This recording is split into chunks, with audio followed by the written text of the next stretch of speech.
Welcome back to Mr. Midnight. So, I need to tell you something about Alaska. Last week, I went down a rabbit hole reading emergency dispatcher logs from Nome, and I found 7 cases that made me physically sick. I'm talking about a pizza delivery guy who kept getting orders from an address that doesn't exist, a babysitter who aged 30 years in one weekend, a fisherman who got a distress call from himself. Here's the thing, these aren't Reddit stories or creepypastas. These are actual testimonies, documented incidents. People who went to Alaska for work and came back different, or didn't come back at all. Tonight, I'm sharing 7 true Alaskan creepy legend horror stories. And before you think, oh, just folklore, no, the Inuit have been warning about specific things for thousands of years. Creatures with names, behaviors, hunting patterns. And now, modern people are encountering exactly what those legends described. If you're new here, subscribe to Mr. Midnight because I dig up the horror stories that actually happened. Hit the bell, grab your headphones, and maybe don't watch this alone. Because what I'm about to share, it's going to make you question every delivery driver, every fisherman, every friendly face you see. Let's begin.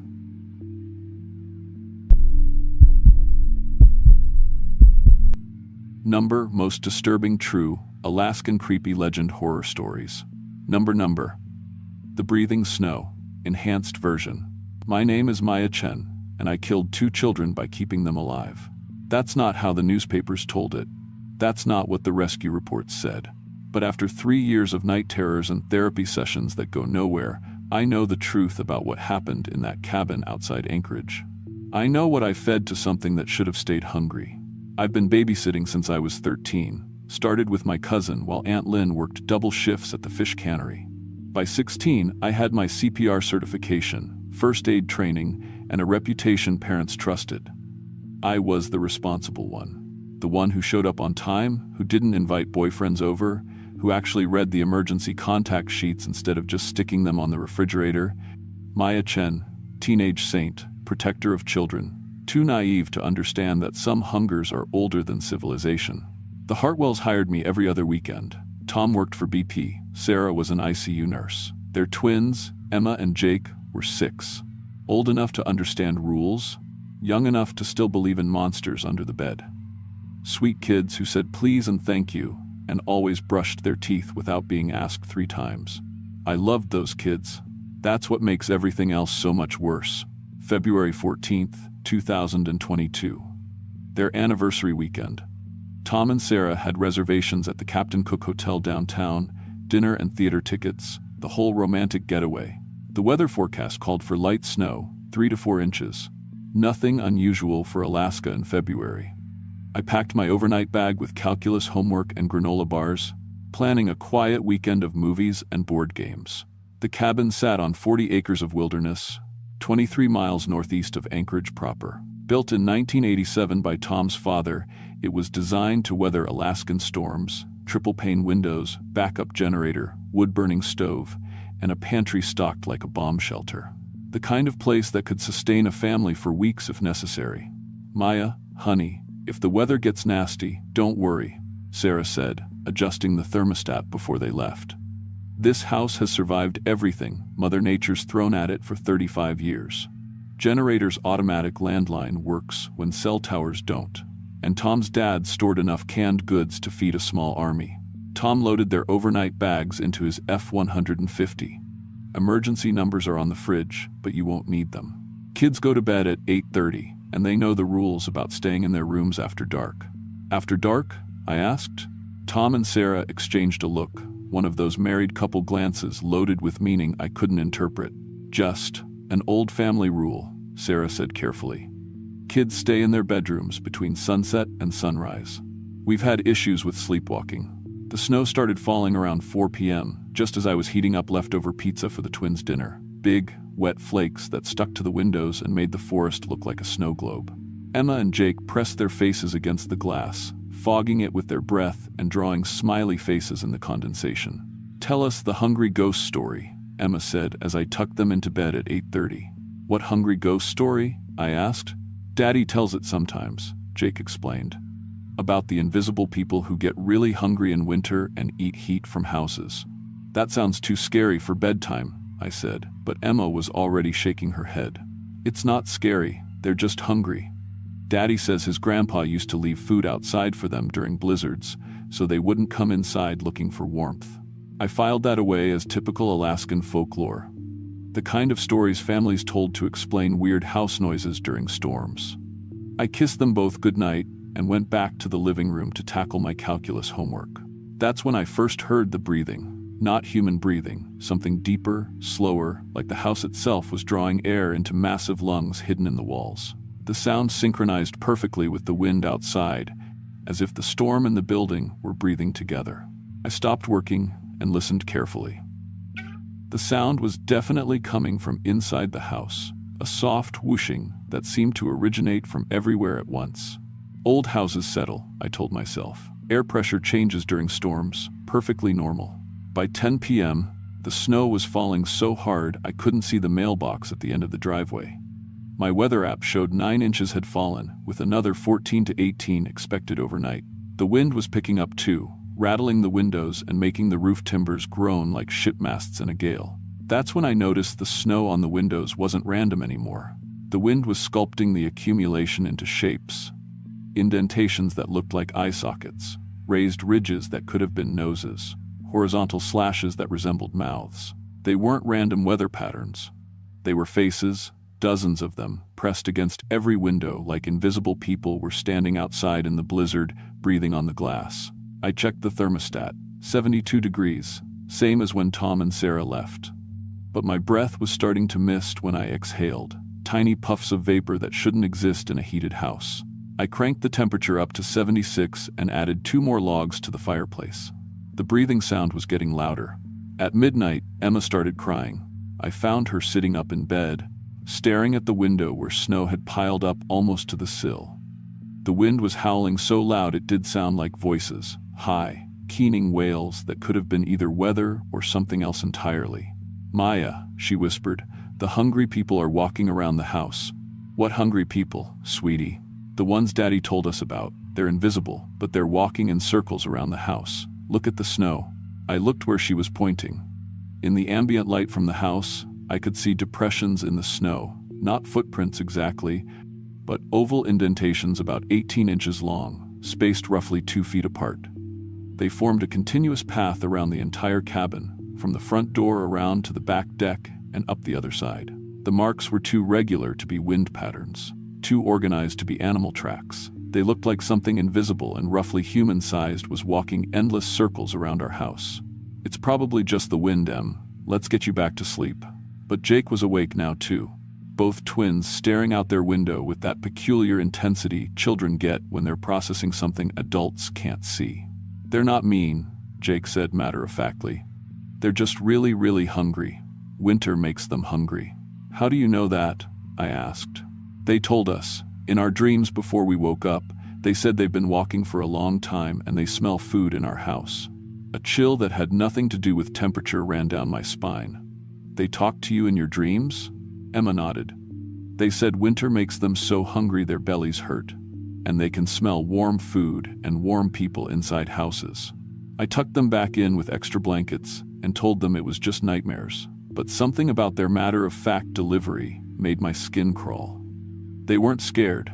They were reporting information, like tiny journalists describing something they'd witnessed. Back in the living room, I tried to focus on my homework, but the breathing sounds in the walls were getting louder and more pronounced. The house wasn't just breathing, it was panting, like something huge and exhausted, and despite the heater running constantly, the temperature kept dropping. I could see my breath clearly now, foggy exhalations that lingered in the air. At 1 a.m., I went to the kitchen for hot chocolate. That's when I discovered the first empty container. A full bag of potato chips from dinner, completely empty, not a crumb left. I'd put it away with at least 2/3 of the bag still full.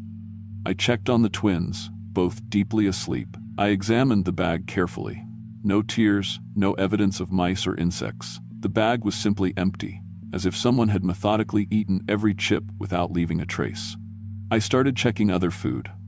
A box of granola bars I'd seen Sarah put away before they left. All 12 bars gone, wrappers nowhere to be found. A container of cookies from the pantry, empty except for a few crumbs at the bottom. a half-gallon of milk that had been nearly full at dinner, completely drained. Something was systematically consuming our food supply, but leaving no evidence except empty containers. My phone had no signal, not unusual during heavy storms this far from town. The landline was dead too, dial tone replaced by static that almost sounded like distant whispers. Internet was down. I wasn't worried yet. Tom had warned me this happened during severe weather. But standing in that kitchen, looking at empty food packages and watching my breath turn to fog in what should have been a heated house, I felt very, very alone. The power went out at 2 a.m. The generator kicked in automatically after about 40 seconds. 40 seconds of absolute darkness filled with that breathing sound, now so loud it seemed to come from inside my own chest. When the backup power came online, the lights were dimmer and the electric heat wasn't working at all. I could see my breath clearly, and frost was beginning to form on the inside of the windows. I built up the fire and gathered every blanket in the house. Whatever was wrong with the heating system, I needed to keep the twins and myself warm until morning. The temperature was dropping fast. I estimated it was already down to the low 50s inside, despite the blazing fireplace. That's when something touched my shoulder. The sensation was unmistakable. Fingers trailing across my shoulder blade through my sweater, a gentle, almost tentative contact. I spun around, grabbing the fireplace poker. Nothing there. But the feeling lingered on my skin, cold and somehow hungry.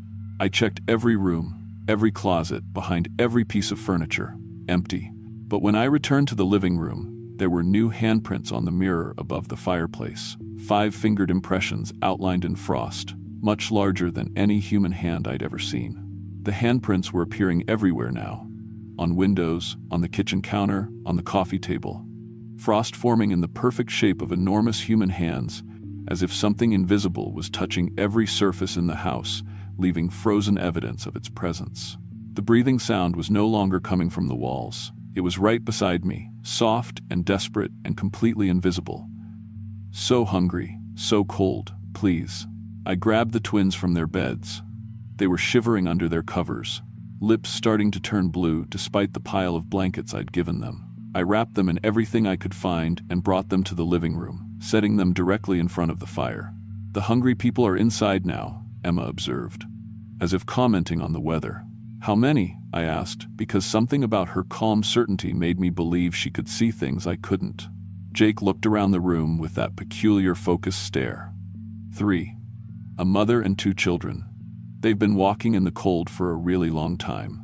They died in a blizzard, Emma added, a long time ago. Now they have to keep walking every winter, looking for warm places. The voice came again, closer this time. Need warmth, need life heat. Children have so much. I understood then what we were dealing with. Tom's grandfather's stories. Traditional Inuit beliefs about winter spirits. Tornarsuk, entities that roamed the wilderness during harsh weather, feeding on warmth to survive until spring. Not evil, just desperately hungry. But hungry in a way that could drain the life right out of us. The twins were shivering violently now. The temperature in the room was dropping despite the roaring fire, heat being pulled from the air itself. I could feel it too, a sensation like standing in front of an open freezer, but coming from all directions. "You're taking our warmth," I said to the invisible presence. "Must feed," the voice whispered. "Must survive winter. You have so much life heat. The children are cold. Please leave them alone. Need warmth. Children burn brightest." That's when I made my decision. The decision that haunts every night of my life since. Instead of fighting the spirits, instead of trying to drive them away or protect the children from them, I offered myself as willing food. "Take mine," I said. "Take all my warmth. Feed on me. But leave Emma and Jake alone." I unwrapped myself from all the blankets and gave them to the twins, then sat directly in front of them, creating a barrier between the children and the hungry spirits. The cold hit me like jumping into the Bering Sea, instantaneous, shocking, overwhelming. But it worked. The invisible presence moved closer to me, and I felt the life warmth being drawn from my body like water through a sponge. My skin temperature dropped so fast I could actually feel it happening. The twins stopped shivering as the spirits focused their feeding on me instead. What I didn't understand, what I couldn't have known, was that Tornarsuk don't just take body heat. They take years of life for every degree of warmth they consume. I felt myself aging as they fed, not just cold, literally older, as if time itself was being pulled from my body along with the heat. My hair started turning gray at the roots. Lines appeared around my eyes. My joints began to ache with arthritis that hadn't existed an hour before. But the twins were safe and warm, wrapped in blankets, no longer in danger of freezing. I had saved them. By the time the search and rescue team found us Monday morning, I had given the Tornarsuk 15 years of my life to keep 2 children alive for 3 days. The official report said the heating system failed during the storm. Faulty wiring in the generator caused electrical problems. I had hypothermia and minor frostbite, but the children were unharmed. Local news called me a hero. The teenage babysitter who kept 2 kids safe during the worst blizzard in 20 years. They don't know that I am 31 years old in a 19-year-old body. They don't know that my hair is gray under the dye, that I need reading glasses, that my bones ache every morning like an old woman's. They don't know that I traded 15 years of my life to feed 3 hungry ghosts. Emma and Jake remember nothing after going to bed that Friday night. As far as they know, they slept through the whole storm and woke up when the rescuers arrived. They're 9 now, happy and healthy, with no memory of invisible people who walk in circles around houses during blizzards. But I remember everything. I remember the weight of that decision, choosing to sacrifice my own future to save 2 children. I remember the feeling of years being pulled from my body, aging me decades in a single weekend. I remember the grateful whispers of the spirits as they fed, thanking me for understanding their hunger. Most of all, I remember the terrible knowledge that I made the right choice. Because here's what the therapy sessions never address, what the trauma counselors don't understand. I would do it again. If I had to choose between my own life and the lives of those children, I would make the same decision every time. That's what love looks like when it's tested by forces older than civilization. The Tornarsuk are still out there, still walking through Arctic storms, still looking for warmth to carry them through the endless winter. And I'm still here, an old woman in a young woman's body, carrying the cold knowledge that some hungers can only be satisfied by willing sacrifice. Tom's grandfather was right to leave food outside during blizzards. Some traditions exist for reasons we're not meant to fully understand until it's too late. The children I saved will never know what I gave up to keep them alive. They'll grow up normal, healthy, unaware that their lives cost me 15 years of mine. And that's exactly how it should be. Some prices are worth paying, no matter how much they cost, even when the payment comes due for the rest of your unnaturally shortened life.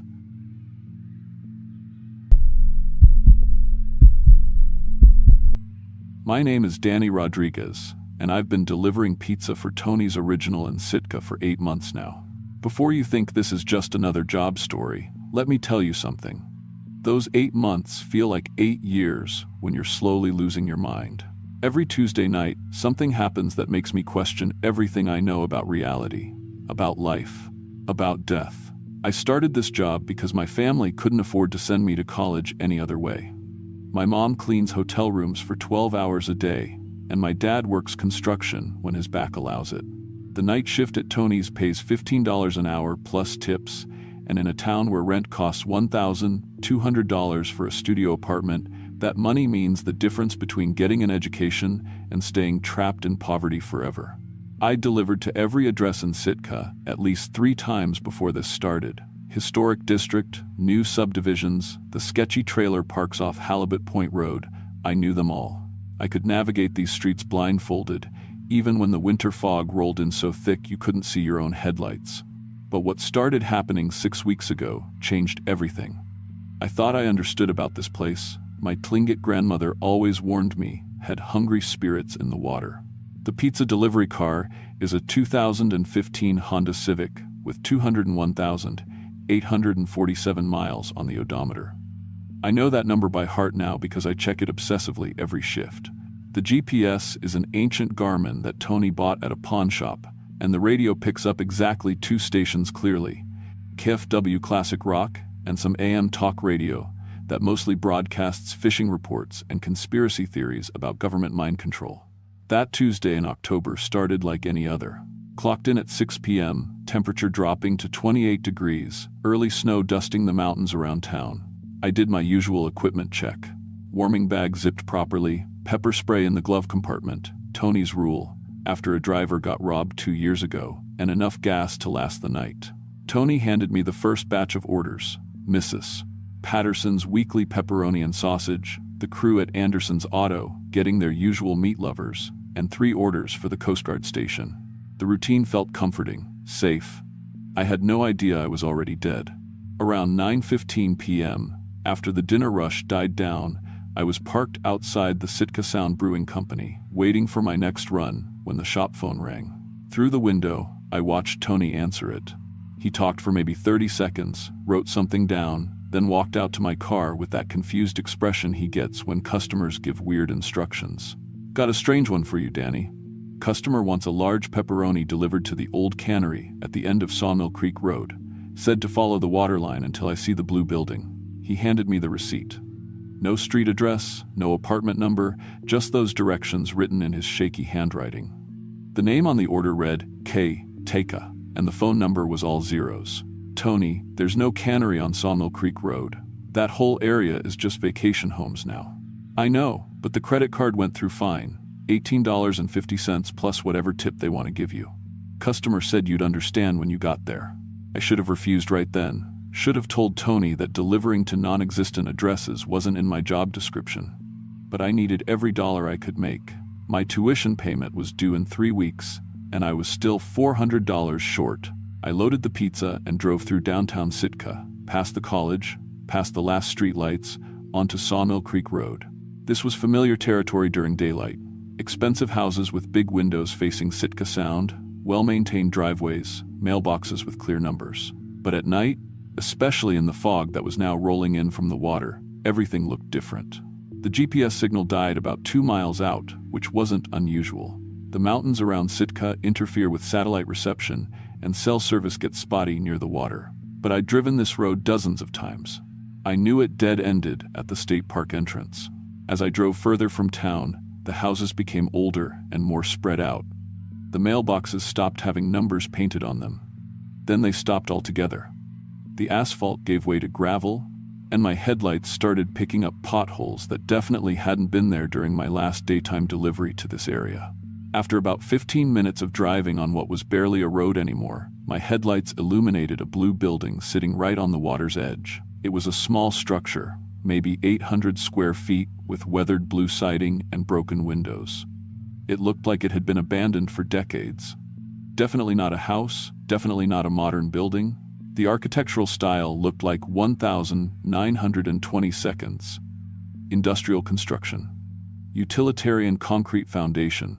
Simple wood frame. Flat roof designed for function rather than aesthetics.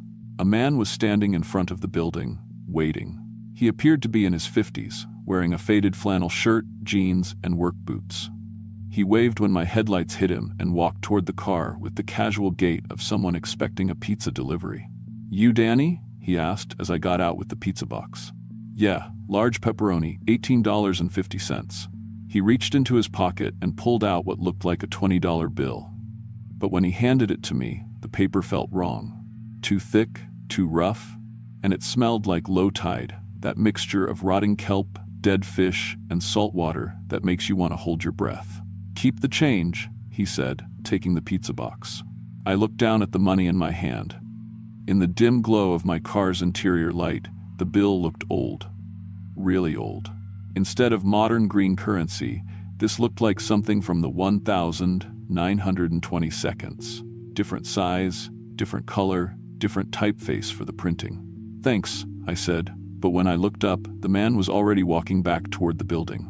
I got in the car and started to back out, turning my headlights to illuminate the area so I could navigate safely. As the beams swept across a large puddle near the building's entrance, I saw the man's reflection in the water, but it wasn't a man. The reflection showed something sleek and dark, about 4 feet long, moving through the water with the fluid grace of a marine mammal. An otter, but larger than any otter I'd ever seen. And as I watched, frozen in shock, the reflection turned to look directly at me with eyes that glowed yellow in my headlights. I snapped my gaze back to where the man should be standing. He was there, pizza box in hand, waving goodbye like a normal customer. I looked back at the puddle. Just water now, reflecting my headlights normally. I drove back to town with my hands shaking on the steering wheel. When I got to Tony's, I went straight to the bathroom and examined the money under the fluorescent lights. The $20 bill was definitely from the 1,920 seconds. The paper was thick and yellowed. The printing style was completely different from modern currency, and there was a faint watermark I'd never seen before. But strangest of all, the bill was damp. Not just damp, it was soaked through, and it smelled like seaweed. I walked back to Tony's office to show him. But as I placed the bill on his desk, it began to change. The paper darkened, became slimy, and within seconds, it had transformed into a long strand of kelp that left a puddle of salt water on his paperwork. "What the hell, Danny?" Tony said, looking at the mess. "Did you just dump seaweed on my desk?" "That was money 30 seconds ago, Tony. The customer paid me with money." Tony grabbed paper towels and cleaned up the kelp. "You feeling okay? You look like you've seen a ghost." I couldn't explain what happened because I didn't understand it myself. I told Tony I wasn't feeling well and asked to go home early.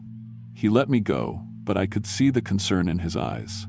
That night, I couldn't sleep. I kept thinking about the reflection in the water, the impossible money, the building that shouldn't exist.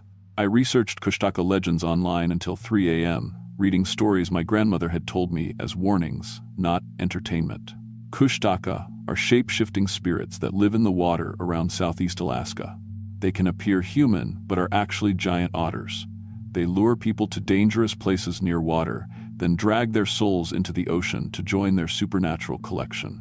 The stories are hundreds of years old, passed down through Tlingit oral tradition as cautionary tales. But this was 2024.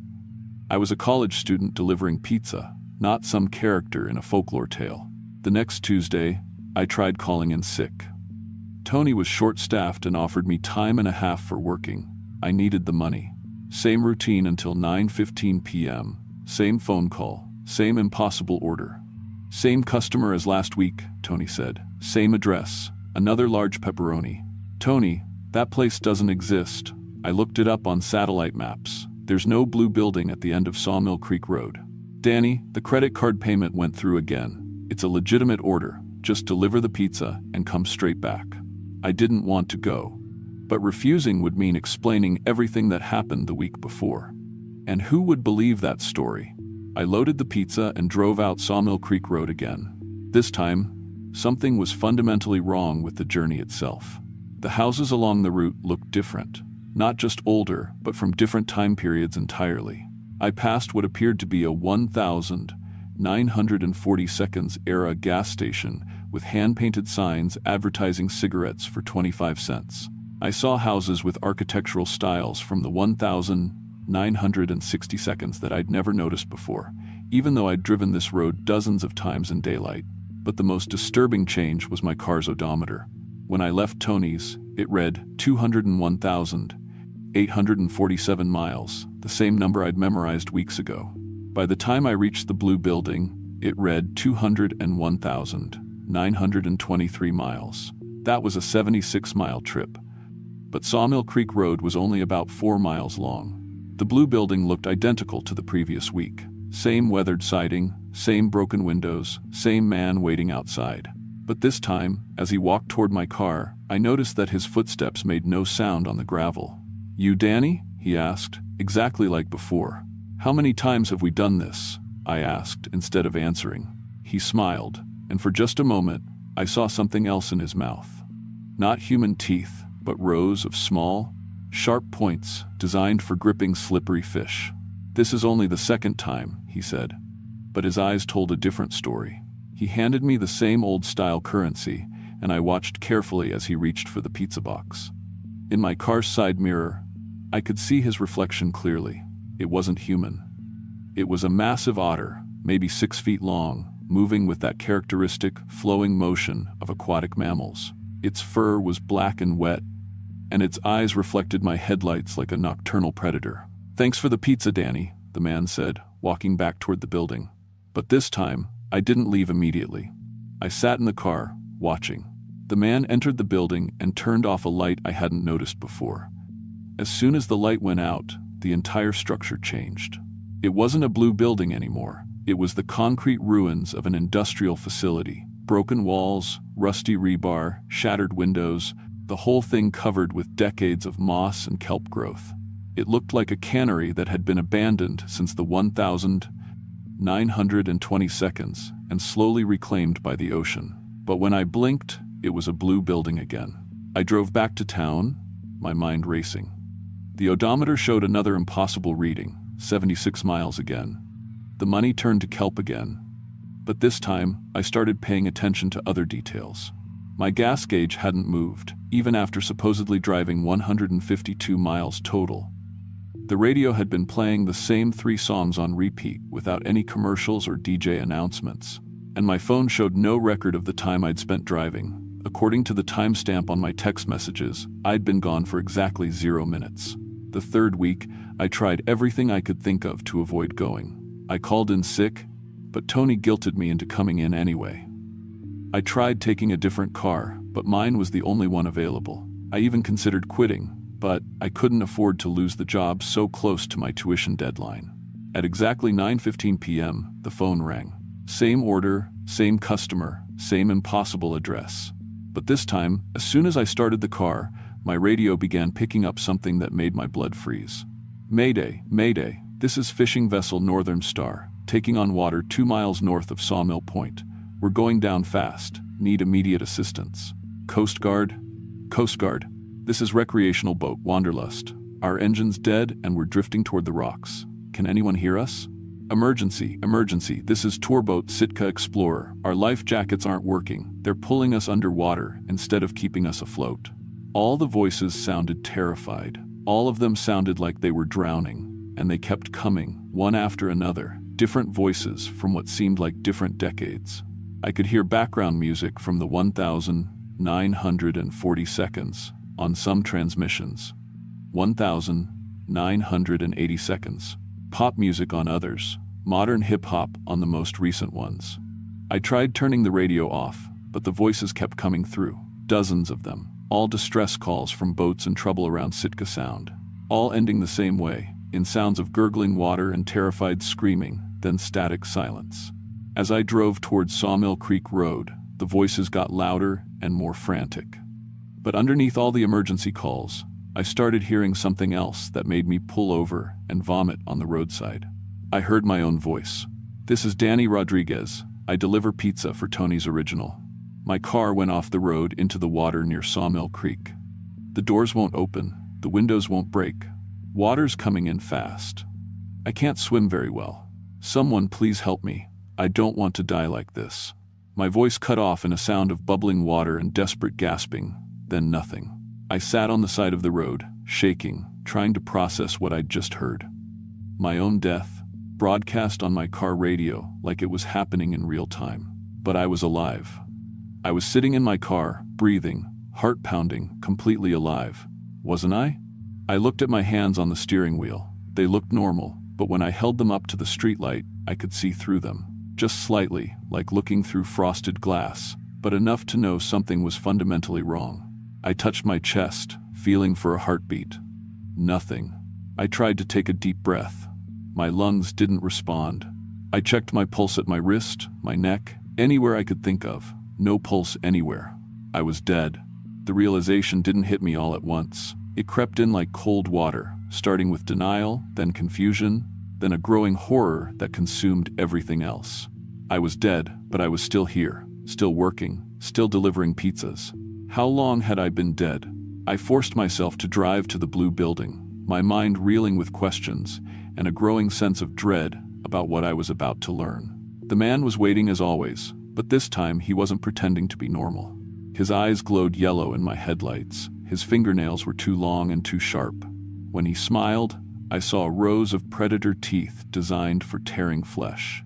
And he didn't bother walking like a human. He moved with the flowing, liquid grace of something that belonged in the water. "Hello, Danny," he said. "You're starting to remember." "Remember what?" "Your accident, your death, your new job." He gestured toward the building, which flickered between its blue-painted disguise and its true form, the concrete ruins of a cannery that had been abandoned for nearly a century. "I am Kushtaka.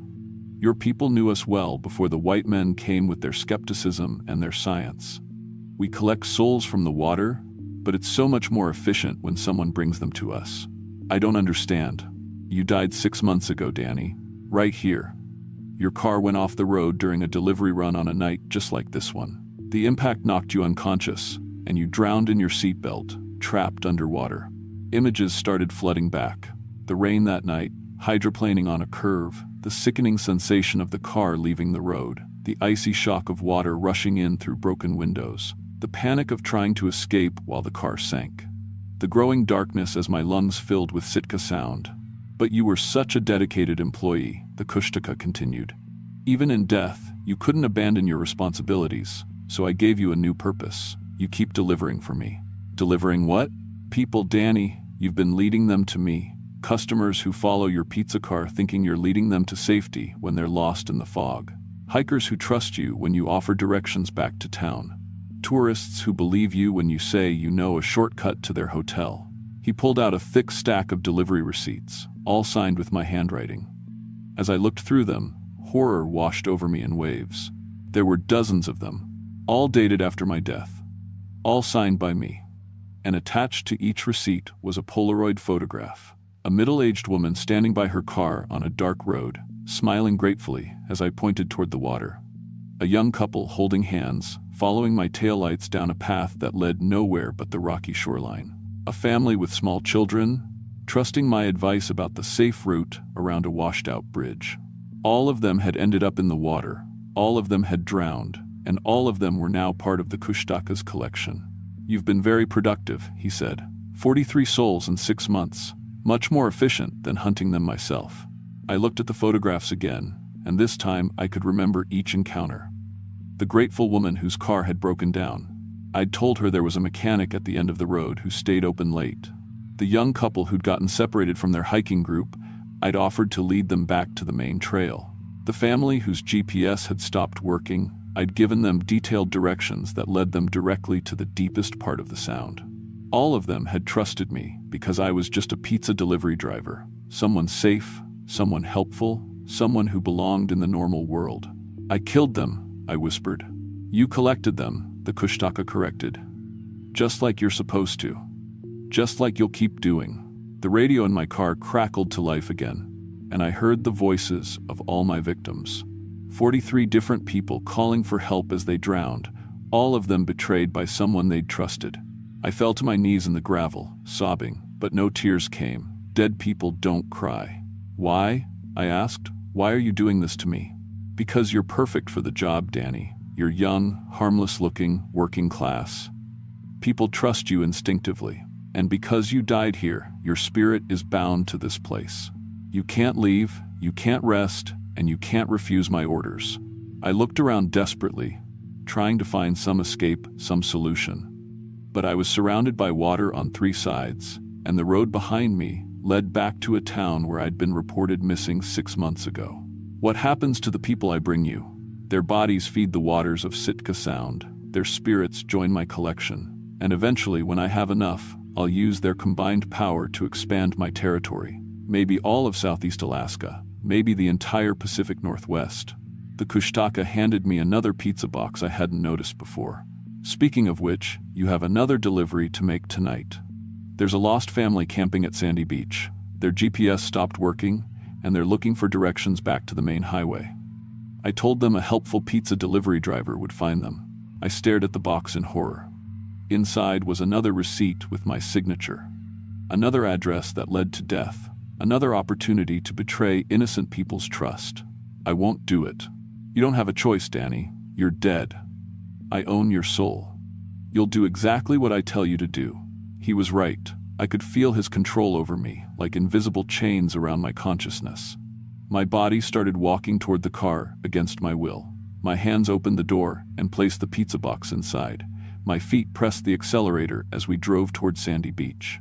But as we drove, something inside me began to fight back.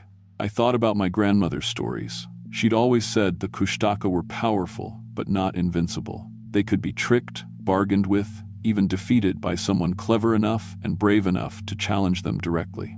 I also remembered something else from the traditional stories. The Kushtaka could only control souls they'd claimed fairly. But if someone died trying to help others, if they died heroically, their spirit retained some independence. I hadn't died delivering pizza. I'd died trying to deliver pizza, trying to do my job, trying to earn money for college, trying to build a better life. That had to count for something. When we reached Sandy Beach, I saw them immediately. A family of 4, parents and 2 young children, standing around a picnic table with camping gear scattered around them. Their car was packed and ready to go, but they were clearly lost and scared. The father waved when he saw my pizza delivery car. "Thank God," he called out. "Are you Danny? Someone on the radio said a pizza driver would help us find the main highway." This was the moment. I could feel the Kushtaka's control pushing me to lie, to point them toward the water, to betray their trust, just like I'd betrayed 43 others. But I also felt something else, a strength I didn't know I still possessed. The same determination that had kept me working double shifts to pay for college. The same stubborn refusal to give up that had gotten me through high school when everyone said I wasn't smart enough for higher education. "Don't trust me," I said instead. The words came out like broken glass, fighting against the Kushtaka's control every syllable. "What?" the father said, confused. "Don't trust anything I tell you. I'm already dead. He's using me to kill you." I could feel the Kushtaka's rage burning through me like acid, but I kept fighting. "Get in your car. Drive back the way you came. Don't follow any other vehicles. Don't trust anyone who offers to help you near the water. Just get out of here, now." The family looked at me like I was insane, but something in my voice must have convinced them. They started packing their gear frantically. "Who's using you?" the mother asked as she loaded her children into the car. "Kushtaka. Shapeshifter. Collects souls from the water. Real, not just stories. Been dead 6 months. Been helping it kill people. Don't let it happen to you." The father started their car and began backing away from me. "Thank you," he called out. "Don't thank me. Just drive. And warn others. Tell people not to trust pizza delivery drivers near the water at night. Tell them to research Kushtaka legends. Tell them Danny Rodriguez is dead but still trying to help." Their car disappeared up the beach access road, and I felt the Kushtaka's control slamming back into me with the force of a tsunami. I was back at the blue building instantly, my body moving without my permission.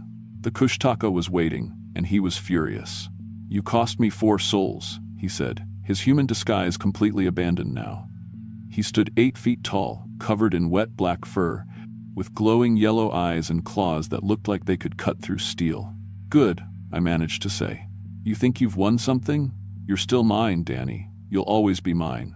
And now, instead of quick deaths for your victims, I'll make them suffer. I'll torture them for days before I finally let them drown.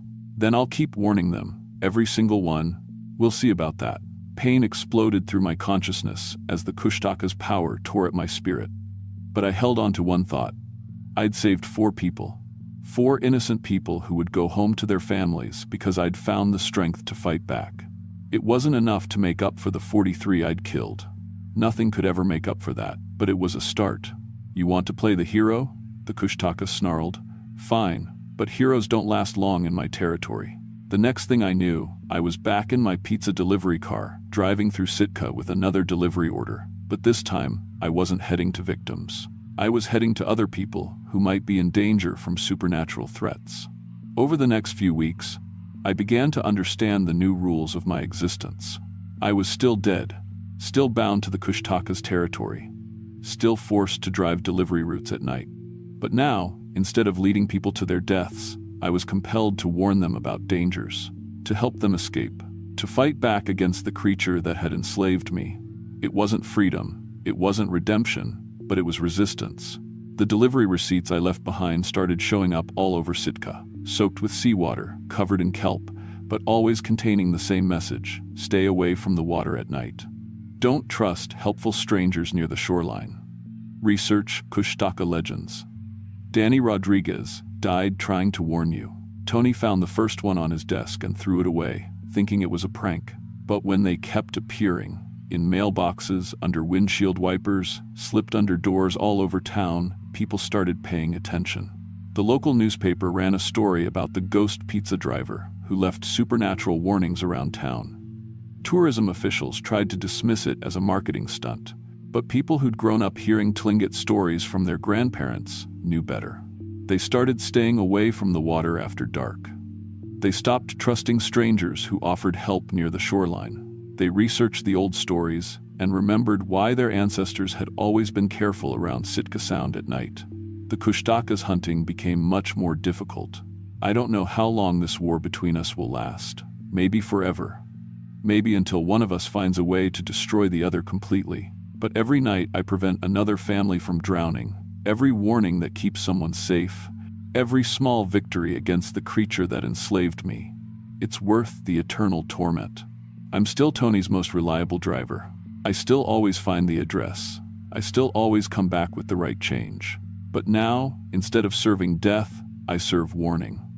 Instead of betraying trust, I try to earn redemption, one saved life at a time. If you're ever driving near the water late at night in Sitka, and you see a pizza delivery car, don't follow it. But don't be afraid of it either. I'm not there to hurt you anymore. I'm there to make sure you get home safe. Just remember, some legends are real, some warnings are worth heeding. And sometimes, the dead can find ways to protect the living, even when they can't protect themselves. Trust me on this one. I learned it the hard way.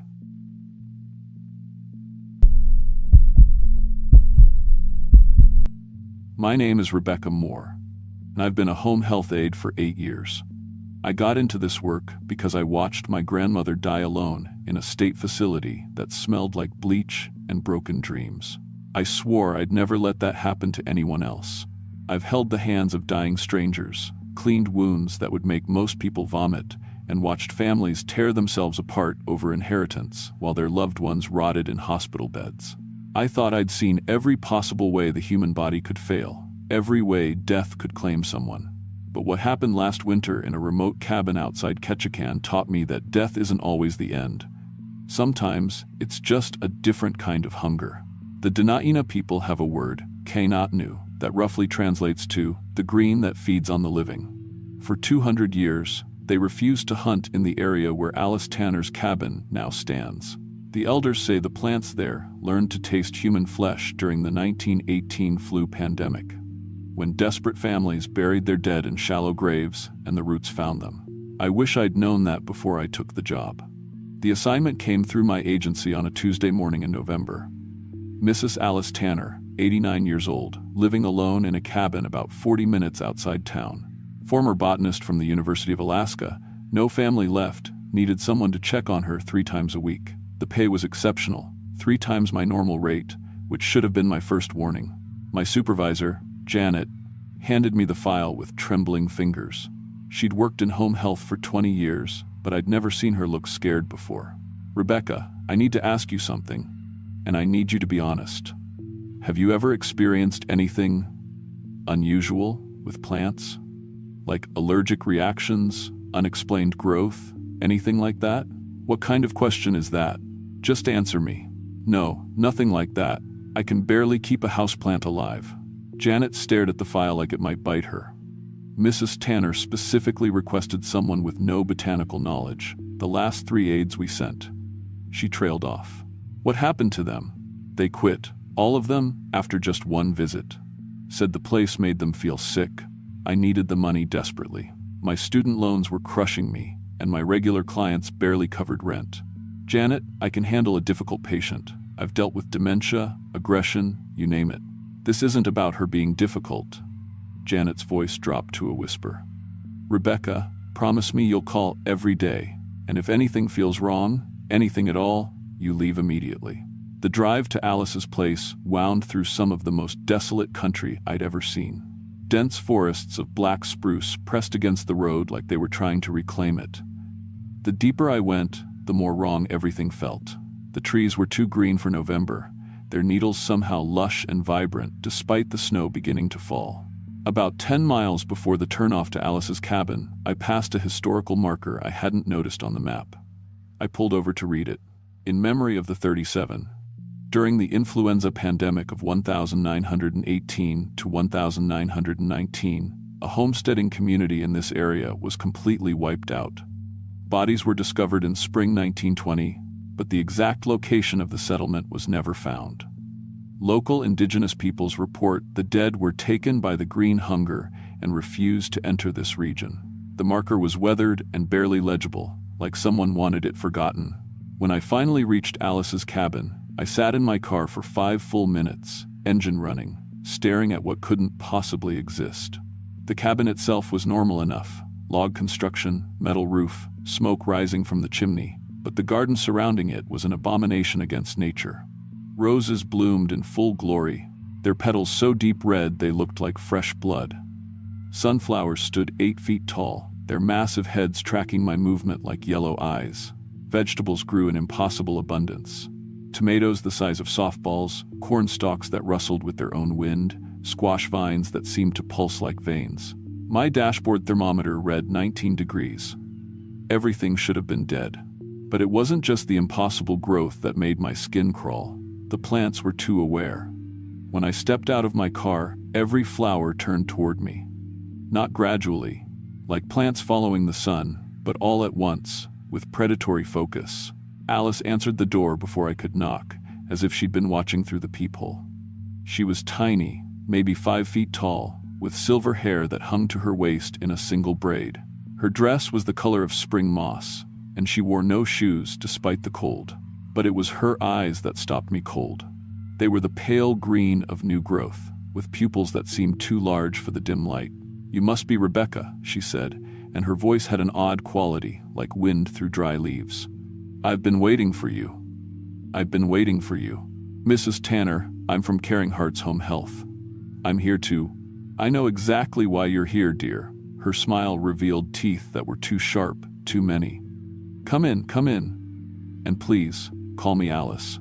The inside of the cabin was overwhelmingly warm and humid, like a greenhouse. Bookshelves covered every wall, filled with ancient texts on botany and what looked like handwritten journals. Dried plants hung from the ceiling beams, but not normal herbs.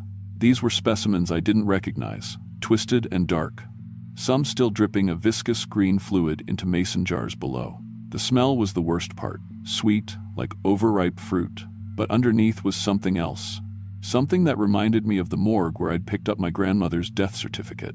"Alice," I said carefully, pulling out my assessment forms with shaking hands. "I have to ask about your garden. How are you growing tropical plants in Alaska in November?" She moved to the window, and I noticed her feet made no sound on the wooden floor. "Oh, that's just my little hobby. The plants here are very special. They've been in my family for, well, longer than you might think." As I tried to focus on the standard health assessment, Alice's responses became increasingly disturbing. When I asked about her appetite, she said she hadn't felt hungry in months. When I checked her pulse, her wrist was cold as ice, and I couldn't find a heartbeat. When I asked about her last bowel movement, she laughed, a sound like breaking branches, and said her body didn't make waste anymore. "Alice, these responses are concerning. When did you last see a doctor? Doctors can't help with what I have. When one percent, dear." I was filling out my notes when she asked, "Tell me, Rebecca, have you ever wondered what it would be like to never feel pain again? Never feel hungry or cold or tired?" No, not really. I think you might change your mind." She turned from the window, and in the afternoon light, I could see green veins running under her translucent skin like ivy. "Would you mind helping me with something in the garden before you go?" Every instinct screamed at me to refuse, but my professional training kicked in. Never leave an elderly client without completing basic safety checks. "Just for a moment," I said. The garden was even more wrong up close. The roses were the size of dinner plates, their stems thick as my thumb and covered in thorns that looked more like fangs. The sunflowers followed us as we walked, their massive heads turning with soft rustling sounds. But it was the vegetables that made my stomach turn. The tomatoes were pulsing gently, like hearts, and the corn silk moved in patterns that suggested something was living inside the husks. Alice led me to a section I hadn't seen from the road, a grove of silver-barked trees with leaves that seemed to shift between green and transparent.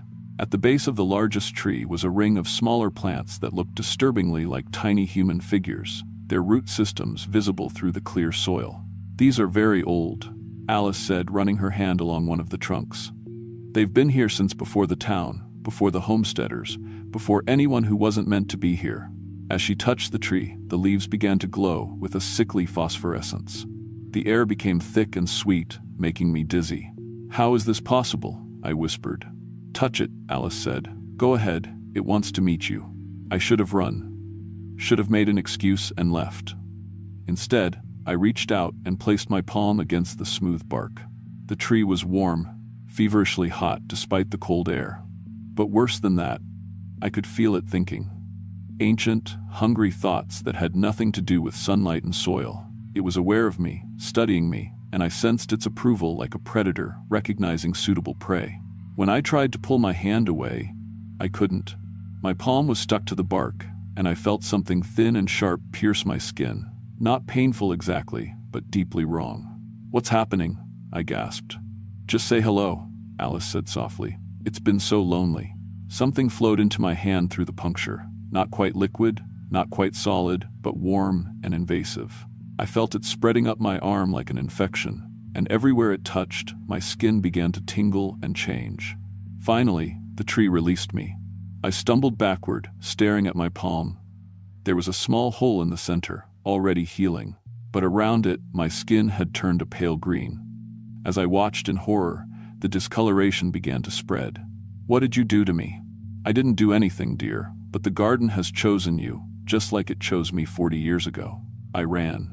Left Alice standing in that impossible garden and ran for my car, my infected hand burning like I'd grabbed a hot stove. But as I drove away, I kept looking in my rearview mirror. Alice hadn't moved, but every plant in the garden had turned to watch me leave. By the time I got home, the green had spread to my wrist. I spent the next 3 days researching everything I could find about Alice Tanner, the Dena'ina legends, and that historical marker. What I found made my blood freeze. Alice Tanner had died in 1983. The obituary was right there in the Ketchikan Daily News archives. See. Botanist found dead in her cabin after a winter storm, no next of kin, body discovered by postal worker. Cause of death listed as natural causes, but the article mentioned that her body was in an unusual state of preservation and that local plant life had grown over and around the deceased. She'd been buried in Bayview Cemetery. I drove there and found her headstone, weathered granite with her name, dates, and a carving of a flowering vine. But someone had been living in that cabin. Someone who looked exactly like Alice Tanner, only 40 years older than when she died.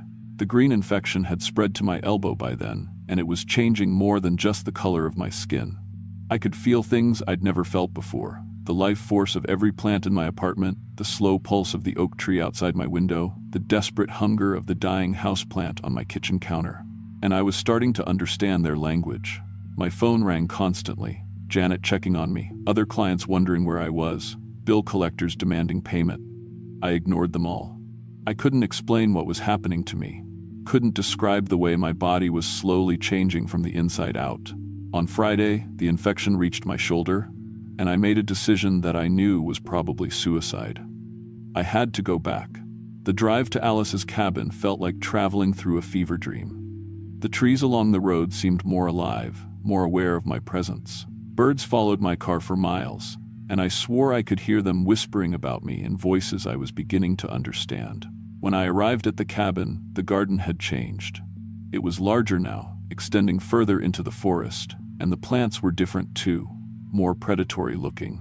Vines with thorns like syringes hung from the trees, and flowers that looked disturbingly like human mouths, opened and closed in silent screams. Alice was waiting for me on the porch, exactly as I'd left her.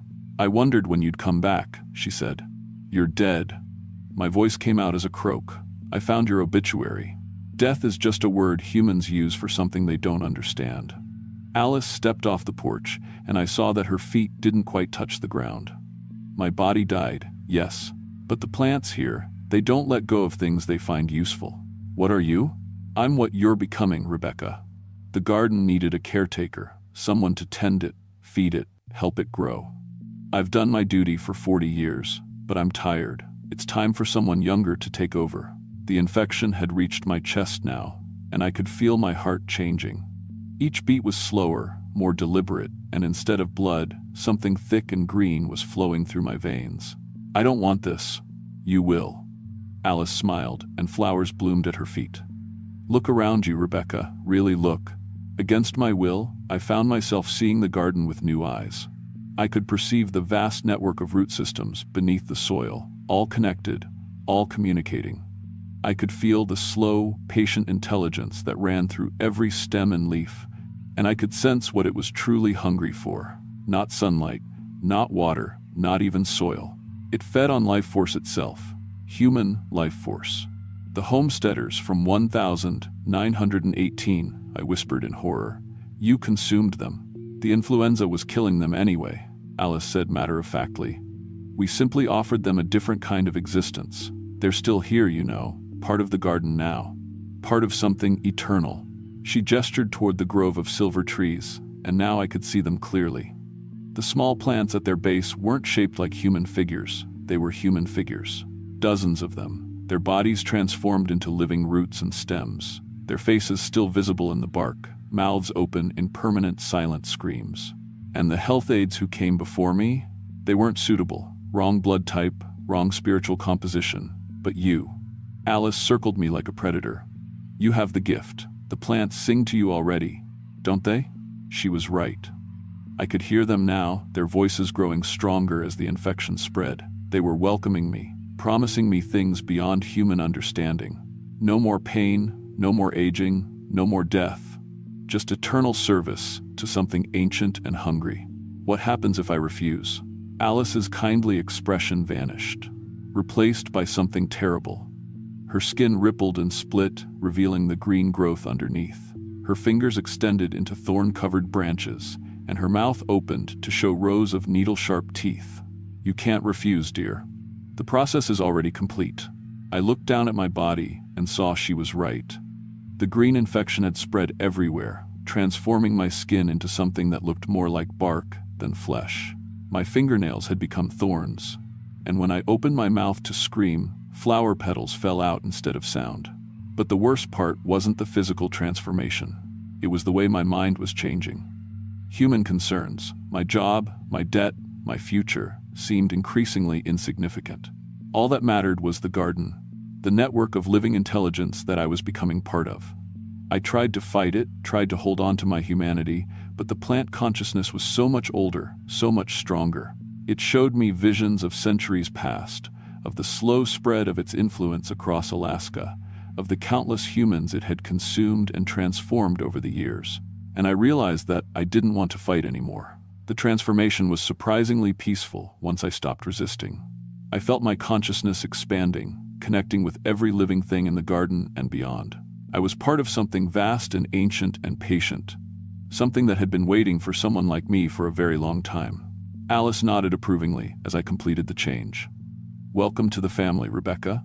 My last fully human thought was a question. What happens to my life back in town?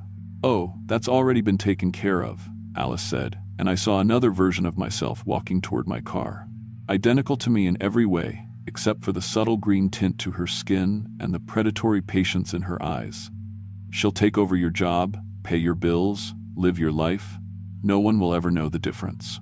The thing wearing my face turned and waved before driving away. Going back to town. Going back to care for elderly people who lived alone.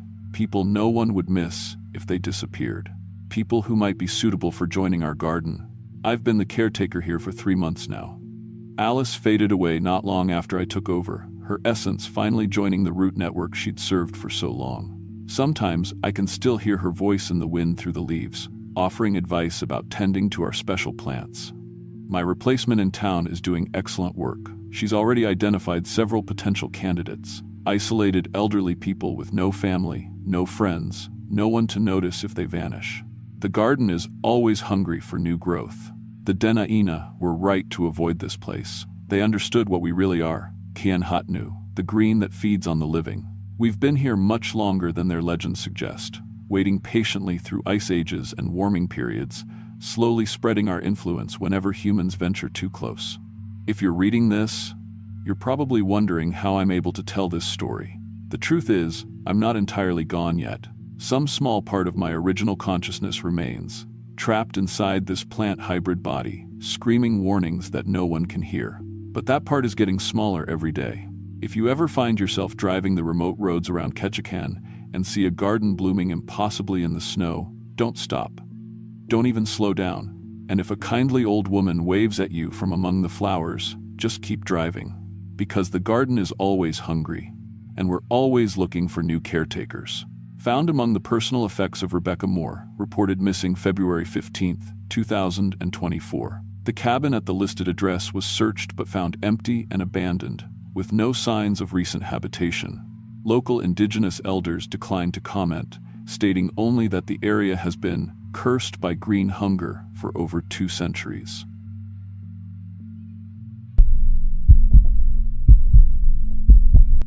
My name is Jake Thompson, and I've been fishing the waters around Kodiak Island for 18 years. Started when I was 17, working deck on my uncle's boat until I could afford my own. I've hauled king crab through storms that would make grown men weep, worked 30-hour shifts in seas so rough the horizon disappeared, and spent weeks alone on black water where the nearest human being was 100 miles away. But what happened in the North Basin during November of 2022 didn't just change what I thought I knew about the ocean. It changed what I know about the things that live beneath it, and what they've been doing to fishermen like me for longer than anyone wants to admit. The Yupik elders in Kodiak have stories about the Kwalopiluit, pale hunters who drag fishermen beneath the ice to feed their underwater cities. Old-timers always said those were just tales to keep kids from wandering too close to the water. But after what I experienced, after what I became, I know those weren't stories. They were warnings. I fish alone now because I have to. Sarah, my wife, developed multiple sclerosis 2 years ago.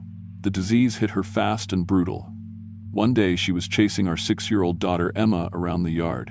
The next, she could barely hold a coffee cup without trembling. The medical bills drain our savings faster than I can fill them, even with insurance. Emma needs new clothes every few months, school supplies, food that keeps getting more expensive. The disability payments help, but they don't cover Sarah's medications or the physical therapy that keeps her mobile. That's why I was fishing the North Basin in late November, when any sane fisherman stays in port.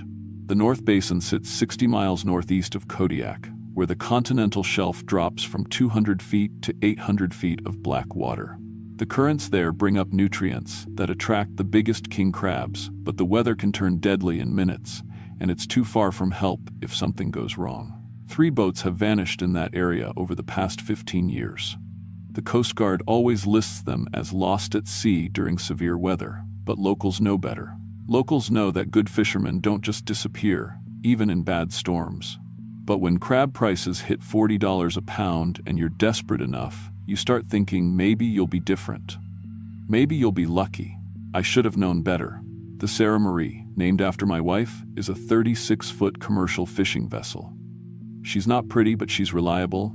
Twin diesel engines, hydraulic crab pot puller, fish finder, GPS, 2 radios, emergency beacon.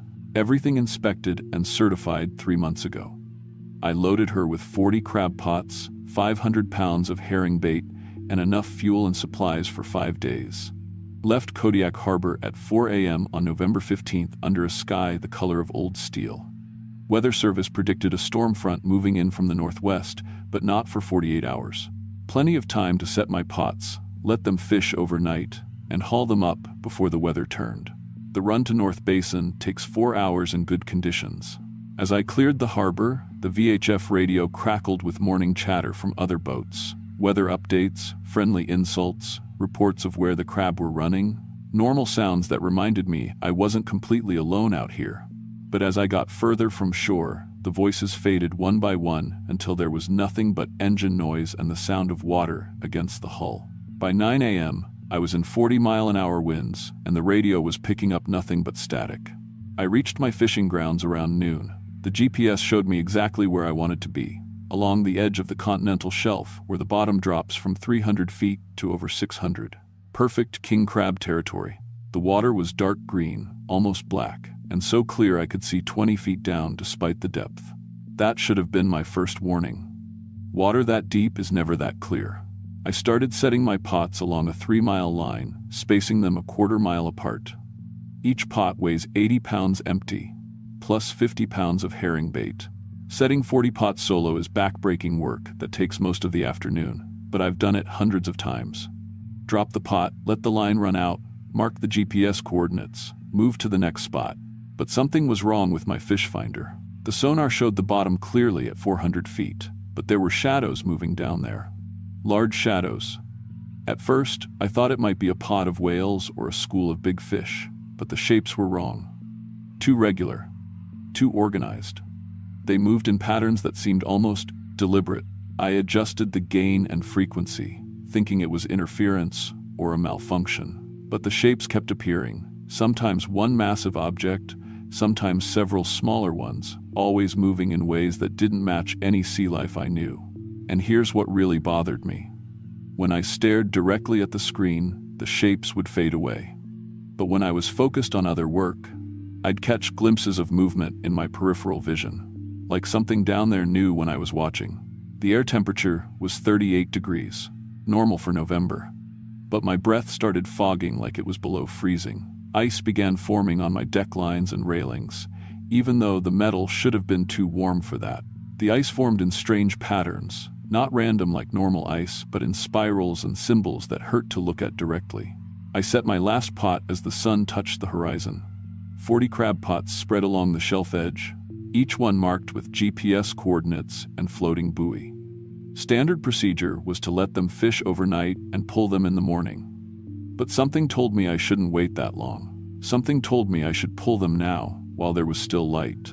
The hydraulic puller groaned as it hauled up the first pot from 400 feet down. The electric motor that ran it was making a grinding noise I'd never heard before, like metal on metal deep inside the machinery. When the pot broke the surface, water cascaded off the mesh in sheets. But there were no crabs inside. Instead, the pot contained pieces of rusted metal, part of a ship's propeller, a section of corroded chain, and something that made my blood freeze, a waterlogged leather wallet. I opened it with hands that had started shaking. Inside was a fishing license from 1987, issued to Michael Torres.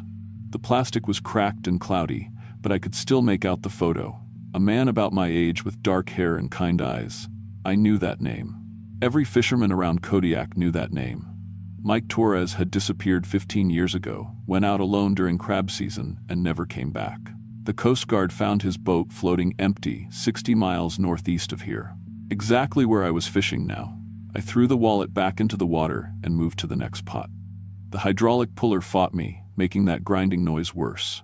When the second pot surfaced, it contained 2 small crabs and something that shouldn't exist, a child's toy boat, bright red plastic with a white sail, the kind of toy a kid plays with in the bathtub.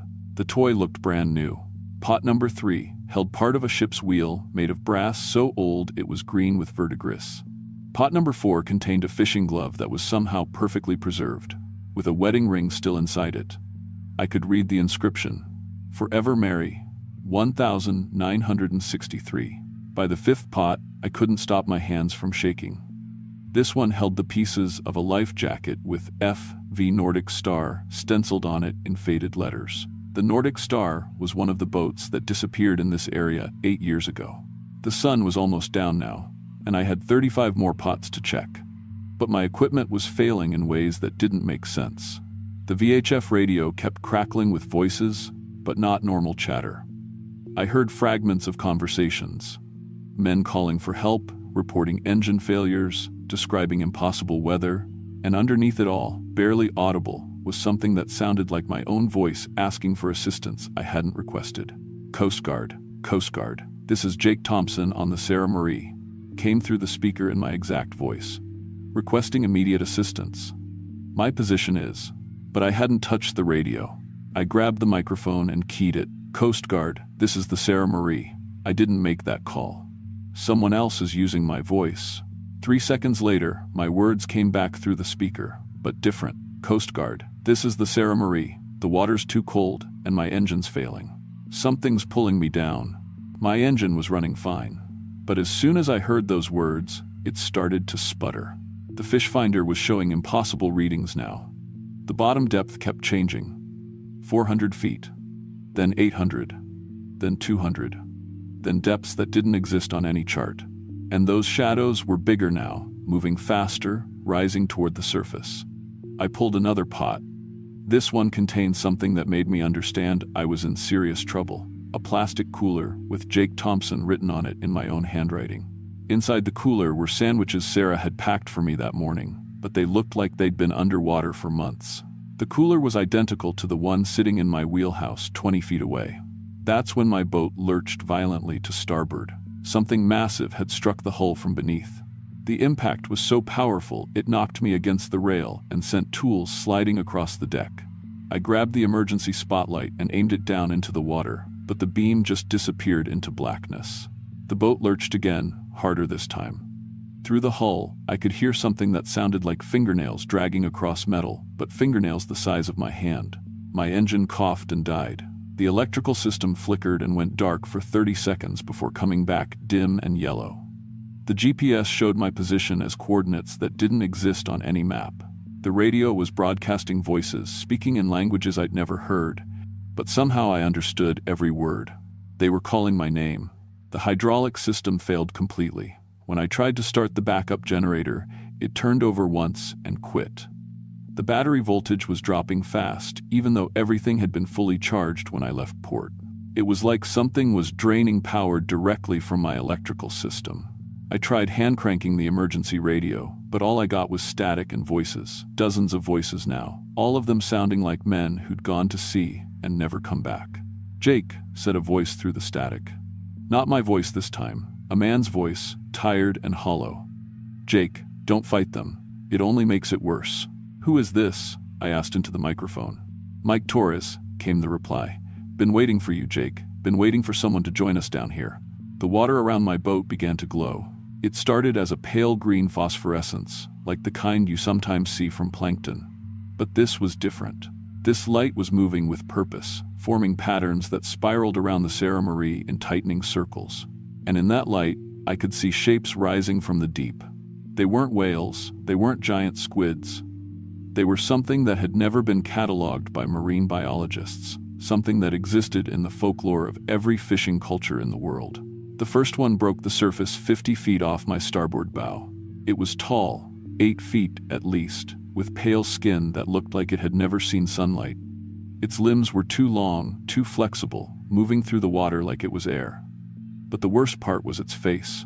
It looked almost human, but stretched and changed by pressure and time and things I didn't want to understand. Its eyes glowed with the same green light as the water. When it spoke, its voice came from everywhere at once, from the water, from my dead radio, from inside my own skull. "Jacob Thompson," it said, and hearing my full name in that voice made my teeth ache. "Husband to Sarah. Father to Emma. You work so hard for so little." More of them surfaced around my boat, dozens of them, forming a perfect circle in the dark water. Some looked like they might have been human once, others never had been. They moved through the water without disturbing the surface, like they were made of the same substance as the ocean itself. "What do you want?" I managed to ask. "What we have always wanted," the creature said. "What the sea has demanded since your people first dared to take from it. Payment for your trespass, compensation for your theft." The one closest to my boat reached out with an arm that was too long, fingers that were too thin. Where it touched the hull, ice began forming instantly, spreading across the fiberglass in patterns that looked like writing in a language older than human speech. "The fisherman you've taken," I said, thinking of Mike Torres and his wallet. "Of all the men who disappeared in these waters, what happens to them?" "They serve," the creature said. "They work in cities you cannot imagine, breathing water like air, harvesting crops you have no names for. They are not dead, Jacob Thompson. They are employed." Through the green glow, I could see it now, a vast structure beneath the water, maybe a mile down. It looked like a city built from coral and bone and the hulls of sunken ships.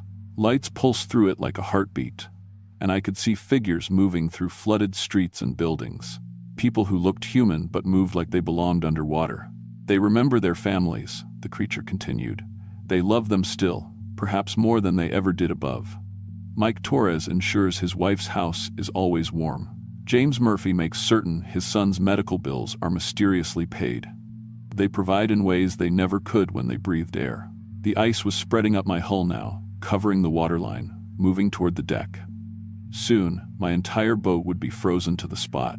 "You fish dangerous waters because you have no choice," the creature said. "Your wife grows sicker, your daughter needs things you cannot afford. The ocean offers a different choice now. I thought about Sarah in her hospital bed, about Emma asking why Daddy had to work so far from home, about the stack of unpaid bills growing taller on our kitchen table every week. "If I go with you," I said, "my family will be okay. Your insurance will pay. Your death will appear accidental. Your wife will receive treatment from doctors who will work for free and not understand why. Your daughter will attend the finest schools through scholarships that appear from nowhere. And you will provide for them in ways your human life never could."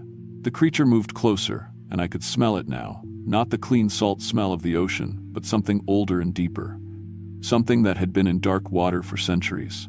"But you must choose now," it said. "Fight us, and we take you anyway. Your death becomes suspicious. Insurance investigates. Your family gets nothing but grief and empty questions." The ice reached my deck. I could feel the cold burning through my boots. "Come willingly, and they prosper. This is the bargain we offer all who fish our waters alone." I looked at the photo of Emma I kept taped to my dashboard. 6 years old, missing 2 front teeth, smiling like the whole world was full of wonderful surprises. She'd never have to know her father hadn't been brave enough to save himself. She'd never have to know the ocean had claimed one more fisherman who loved his family more than his own life. "Do I have your word?" I asked. "We have kept this promise for 300 years, the creature said. "Ask the families of the men who serve us now." The Coast Guard found the Sarah Marie 12 hours later, drifting with her engine running and half a tank of fuel. They never found my body. The investigation concluded I'd been working alone in dangerous conditions and fallen overboard during rough seas. Accidental death. The insurance company paid out without question.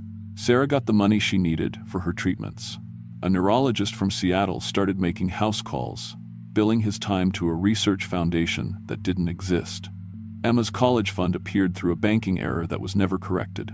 Bills got paid through computer glitches and mysterious refunds that no one questioned too closely. What they don't know is that I work still. In cities built from the bones of whales and the hulls of ships, in farming terraces carved from living coral, in factories that process nutrients from creatures that have no names. I breathe water like air now, and I see my family in dreams that feel more real than memory.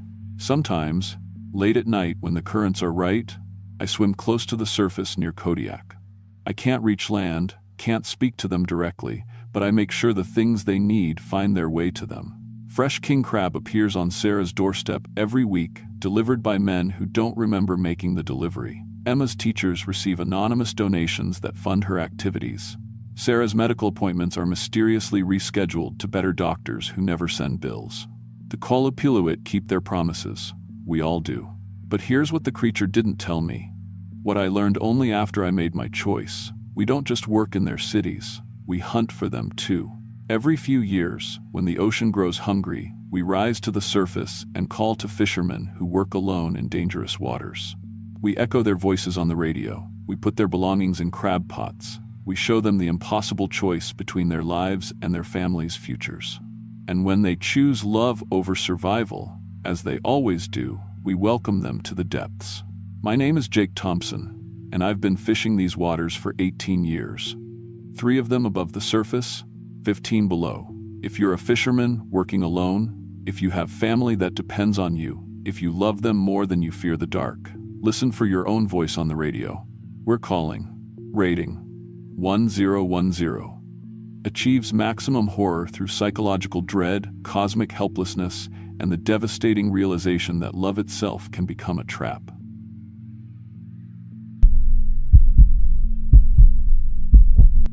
My name is Amanda Foster, and I used to be a hospital janitor in Nome, Alaska.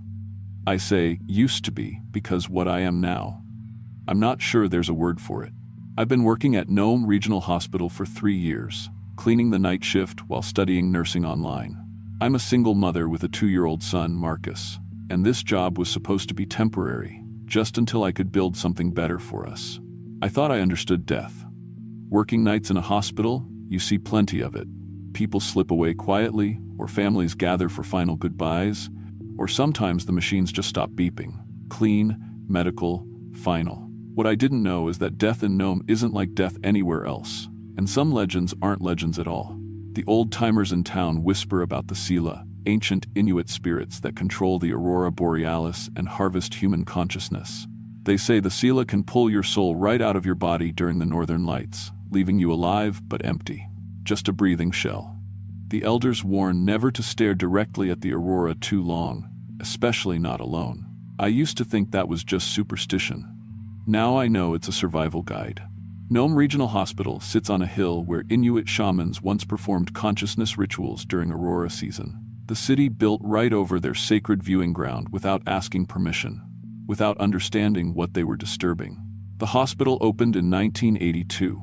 By 1983, they were documenting unusual numbers of patients falling into unexplained comas during aurora displays. The medical staff called it seasonal consciousness disorder and attributed it to vitamin D deficiency. They were wrong. My shift runs from 11 p.m. to 7 a.m. I clean floors, empty medical waste, restock supplies. The pay is decent, and working alone gives me time to study. Most nights, it's just me, one doctor, 2 nurses, and Tom, the security guard, making his rounds. We have about 30 patients in long-term care, mostly elderly folks with dementia and coma patients waiting for transfer to Anchorage. What nobody tells you is that some of those coma patients have been waiting for transfer for years. Their families think they're getting better, their insurance keeps paying, but their eyes are empty in a way that has nothing to do with unconsciousness. October 15th was the night everything changed. The first major aurora display of the season was predicted, and the local news was calling it a once-in-a-decade event. I remember joking with Tom about all the tourists who'd probably end up in our ER after slipping on ice while chasing the perfect aurora. Photo. I was cleaning the 3rd floor around 2 a.m. when the lights started acting strange. The fluorescent tubes began flickering, but not randomly. They were pulsing in slow, rhythmic patterns. Green and yellow tints bled through the standard white light, flowing down the hallways like liquid electricity. At first, I thought it was just electrical interference from the aurora. That happens sometimes during big geomagnetic storms. But then I noticed the patterns matched exactly what I could see through the windows. The northern lights were dancing inside the hospital. That's when I heard the patients singing. Room 314 housed 3 coma patients, 2 elderly Inuit men who'd been unconscious for over a year, and Mrs. Henderson, a white woman from Fairbanks who'd suffered a massive stroke 6 months ago. Mrs. Henderson had never spoken anything but English, and the stroke had destroyed her speech centers completely. She hadn't made a sound since her admission. But now all 3 were singing together in perfect Inuktitut, their voices harmonizing in an ancient melody that made my teeth ache. Their eyes were still closed, but their mouths moved with impossible precision, forming words in a language Mrs. Henderson's brain couldn't possibly access. I pulled out my phone to record them, but the camera showed only silent, unconscious patients. Whatever I was hearing, it wasn't registering on technology. I ran to find the night nurse, Sarah. But when I turned the corner toward the nurse's station, the hallway had changed. Instead of the familiar layout I cleaned every night, I found myself in a corridor that stretched impossibly far, lined with windows showing the aurora blazing across the sky. Through those windows, I could see figures moving within the green lights, tall, elongated shadows that danced and writhed like smoke given form. The Sila. I tried to backtrack, but every turn led to more wrong hallways, more impossible windows, more views of the aurora that now seemed to pulse with malevolent intelligence. The building was changing around me, reshaping itself according to rules I didn't understand. That's when I saw the harvest. Through one of the impossible windows, I watched the aurora spirits descend toward Nome like luminous fishing nets. They swept through the town below, and wherever they passed, people stopped moving. Not dead, their bodies kept functioning, but empty, hollowed out. I watched a man walking his dog suddenly freeze mid-step, his eyes going blank while his body continued the motion mechanically. The dog whimpered and cowered as its owner became a living puppet. The aurora was hunting, and I was next. I ran back toward the patient rooms, but room 314 was wrong now. Instead of 3 beds, there were dozens, rows upon rows of unconscious people stretching back into darkness. Some were patients I recognized from the hospital. Others were strangers, people from town who'd supposedly died of natural causes over the past few years. But they weren't dead. They were here, breathing, hearts beating, while their consciousness fed something vast and hungry in the green lights above. The 3 original patients were still singing, But now I understood the words. They were calling out coordinates, locations where the Sela could find more consciousness to harvest. Names, addresses, personal details about everyone in Nome. The Aurora spirits were using the coma patients as a database, a catalog of every available soul in the area.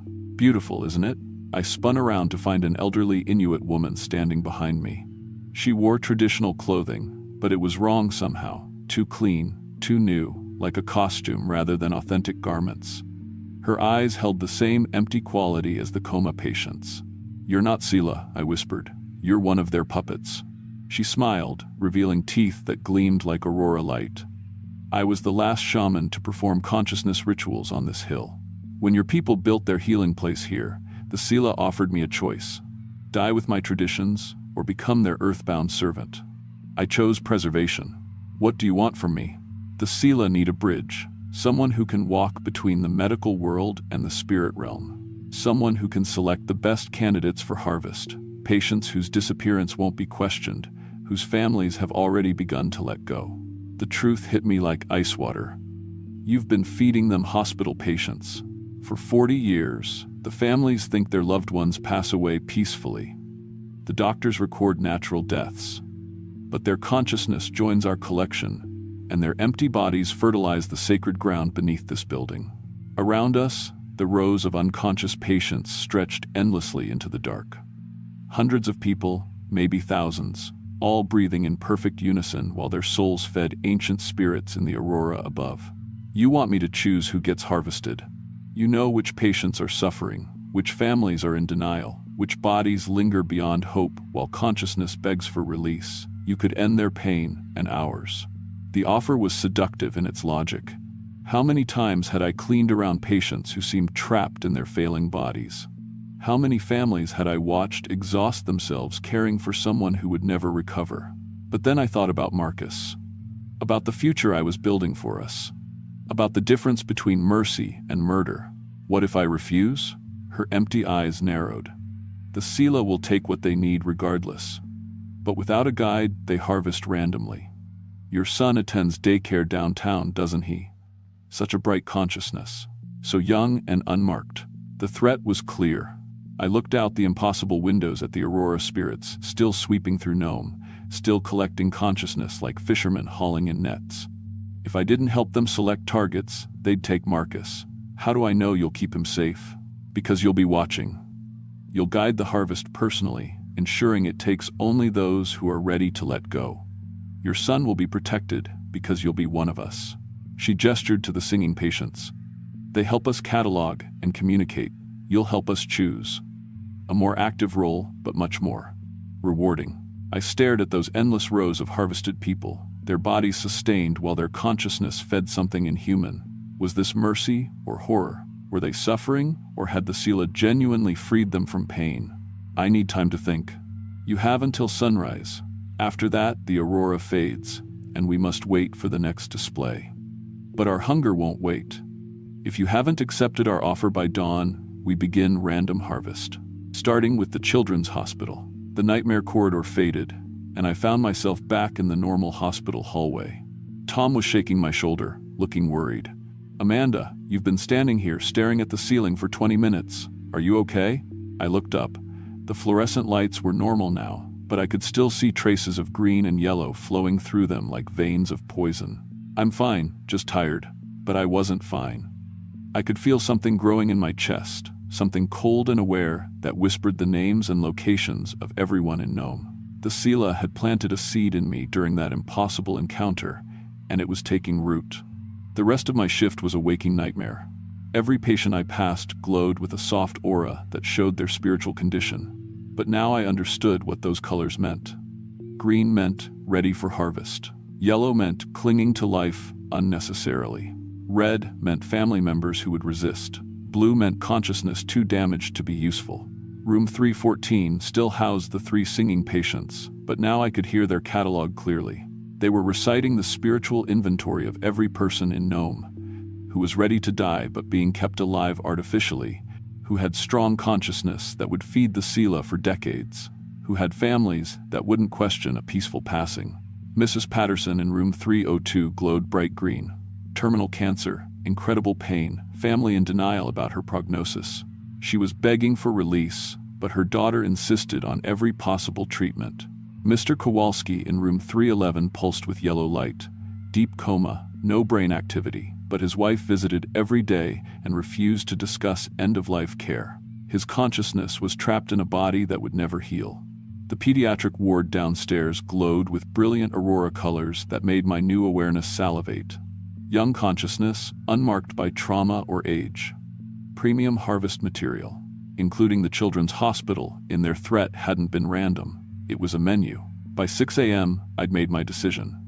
Not because I wanted to become their bridge, but because the alternative was watching them harvest children. I could guide their hunger toward patients who were genuinely suffering, who might actually find peace in release. It was still murder, but maybe it could be merciful murder. When the aurora blazed again the next night, I was ready. The hospital transformed around me as I walked through impossible corridors toward the harvesting chamber. The elderly shaman was waiting, along with dozens of other empty-eyed servants, former hospital staff, patients, townspeople who'd made the same choice I was making. "You've decided wisely," she said. I watched through the aurora-lit windows as the Sela descended toward Nome. This time, I guided their nets. Mrs. Patterson first, her consciousness lifted away like smoke, while her body finally relaxed into peaceful death. Her family would find her in the morning, grateful that her suffering had ended naturally. Mr. Kowalski next. His wife would mourn, but she'd also feel relief that the vigil was over. His consciousness joined the collection, while his body released its final breath. Patient after patient, I guided merciful harvests. Each death would appear natural.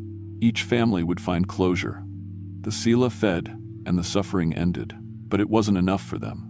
"The children's ward," the shaman whispered. "Just one." As a show of commitment, I tried to refuse, but the seed in my chest had grown into something that overrode my will. My body walked downstairs to pediatric care, my eyes scanning for the best candidate, a little girl with leukemia, maybe 6 years old. Her consciousness bright and pure and perfect for harvest. I stood beside her bed, my hand reaching toward her forehead to guide the aurora spirits to her soul. She opened her eyes and looked at me. "Are you here to take me to heaven?" she whispered. That's when I understood what I'd become. Not a bridge between worlds, but a predator. The Sela hadn't offered me mercy or partnership. They'd infected me with their hunger and turned me into their hunting dog. I ran from the hospital that night, but I couldn't escape what was growing inside me. The seed had sprouted into something that cataloged every person in Nome, marking them for spiritual condition, whispering their names and addresses and family situations. That was 6 months ago. I quit my job, dropped out of nursing school, and tried to build a normal life with Marcus. But every night during Aurora season, the hunger returns. The need to harvest consciousness, to feed the ancient spirits that now live partially inside me. I've been fighting it, but I'm losing. Last week, I found myself standing over Marcus's bed at 3 a.m., with my hand reaching toward his forehead. His bright, perfect, unmarked consciousness was calling to the thing inside me. The Sela don't just harvest the dying, they harvest anyone whose consciousness appeals to them. And through their bridge, through me, they're learning to hunger for the young, the innocent, the pure. Marcus is 4 now. He tells me about the pretty lights that dance in his room at night, about the nice lady who wants to play games with him. The same elderly shaman who corrupted me is now courting my son, preparing him to make the choice I made.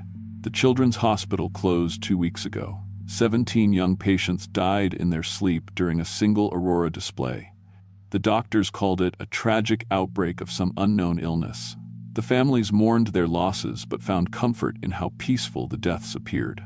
I know the truth. The Sela are expanding their operation, and I help them do it. Tonight, the aurora forecast calls for the strongest display of the season. I can feel the hunger growing in my chest, the whispered catalog of everyone in Nome scrolling through my mind like a shopping list. The thing inside me is choosing targets. The elderly, the sick, the suffering, the young, the pure. I have one choice left. I can fight the hunger and let it consume me slowly, probably taking Marcus with me in the end. Or I can give the Sela what they really want, not a bridge between worlds, but a direct conduit to harvest consciousness on a massive scale. They want me to open myself completely, to become a gateway that lets them harvest the entire town in one night. Everyone in Nome, all at once, their consciousness feeding the Aurora spirits, while their empty bodies remain to decompose slowly in their homes and workplaces. A ghost town populated by breathing corpses, while the Aurora blazes brighter than ever before. If you're reading this, it means I chose to fight. This confession is evidence of what the Sila have been doing in Nome, how they've been using the hospital to harvest consciousness for decades. The coma patients in the basement levels aren't in comas, they're consciousness batteries, kept alive to feed ancient spirits. Don't trust peaceful deaths during Aurora season. Don't believe in natural passings when the northern lights dance.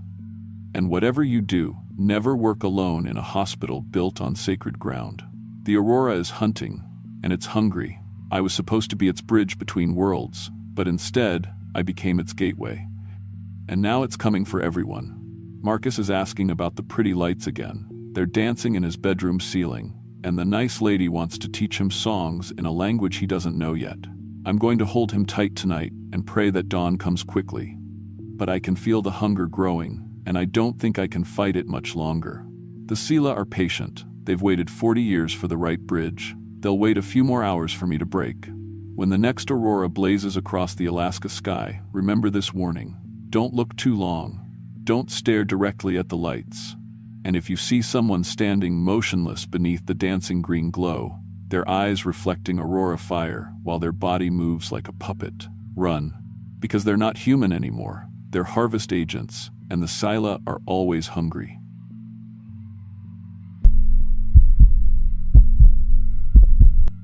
My name is Jake Morrison, and I've been crab fishing in Alaskan waters for 16 years. What I'm about to tell you isn't some campfire story or internet urban legend. It's documented fact, buried in Coast Guard reports and missing persons files that the state of Alaska would prefer you never see. They call it the Kodiak mimic in the old Alutiiq legends, Tangirnarquoluku, the one who wears stolen faces. For generations, the native fishermen of Kodiak Island have known about something that hunts in the deep waters off the continental shelf. Something that doesn't just kill its victims, it becomes them. I never believed those stories. Not until 3 weeks ago, when I found my brother Tom floating face down in 1,000 feet of black water, his skull cracked open like an egg, while something wearing his exact face tried to convince me to take it home to his pregnant wife. This is what really happened out there, and why the state of Alaska has been covering up disappearances of solo fishermen for the past 30 years. It was November 15th, 2024, peak king crab season. I'd been working the same string of traps for 3 days, about 40 miles southwest of Kodiak Island, right where the continental shelf drops into the abyss.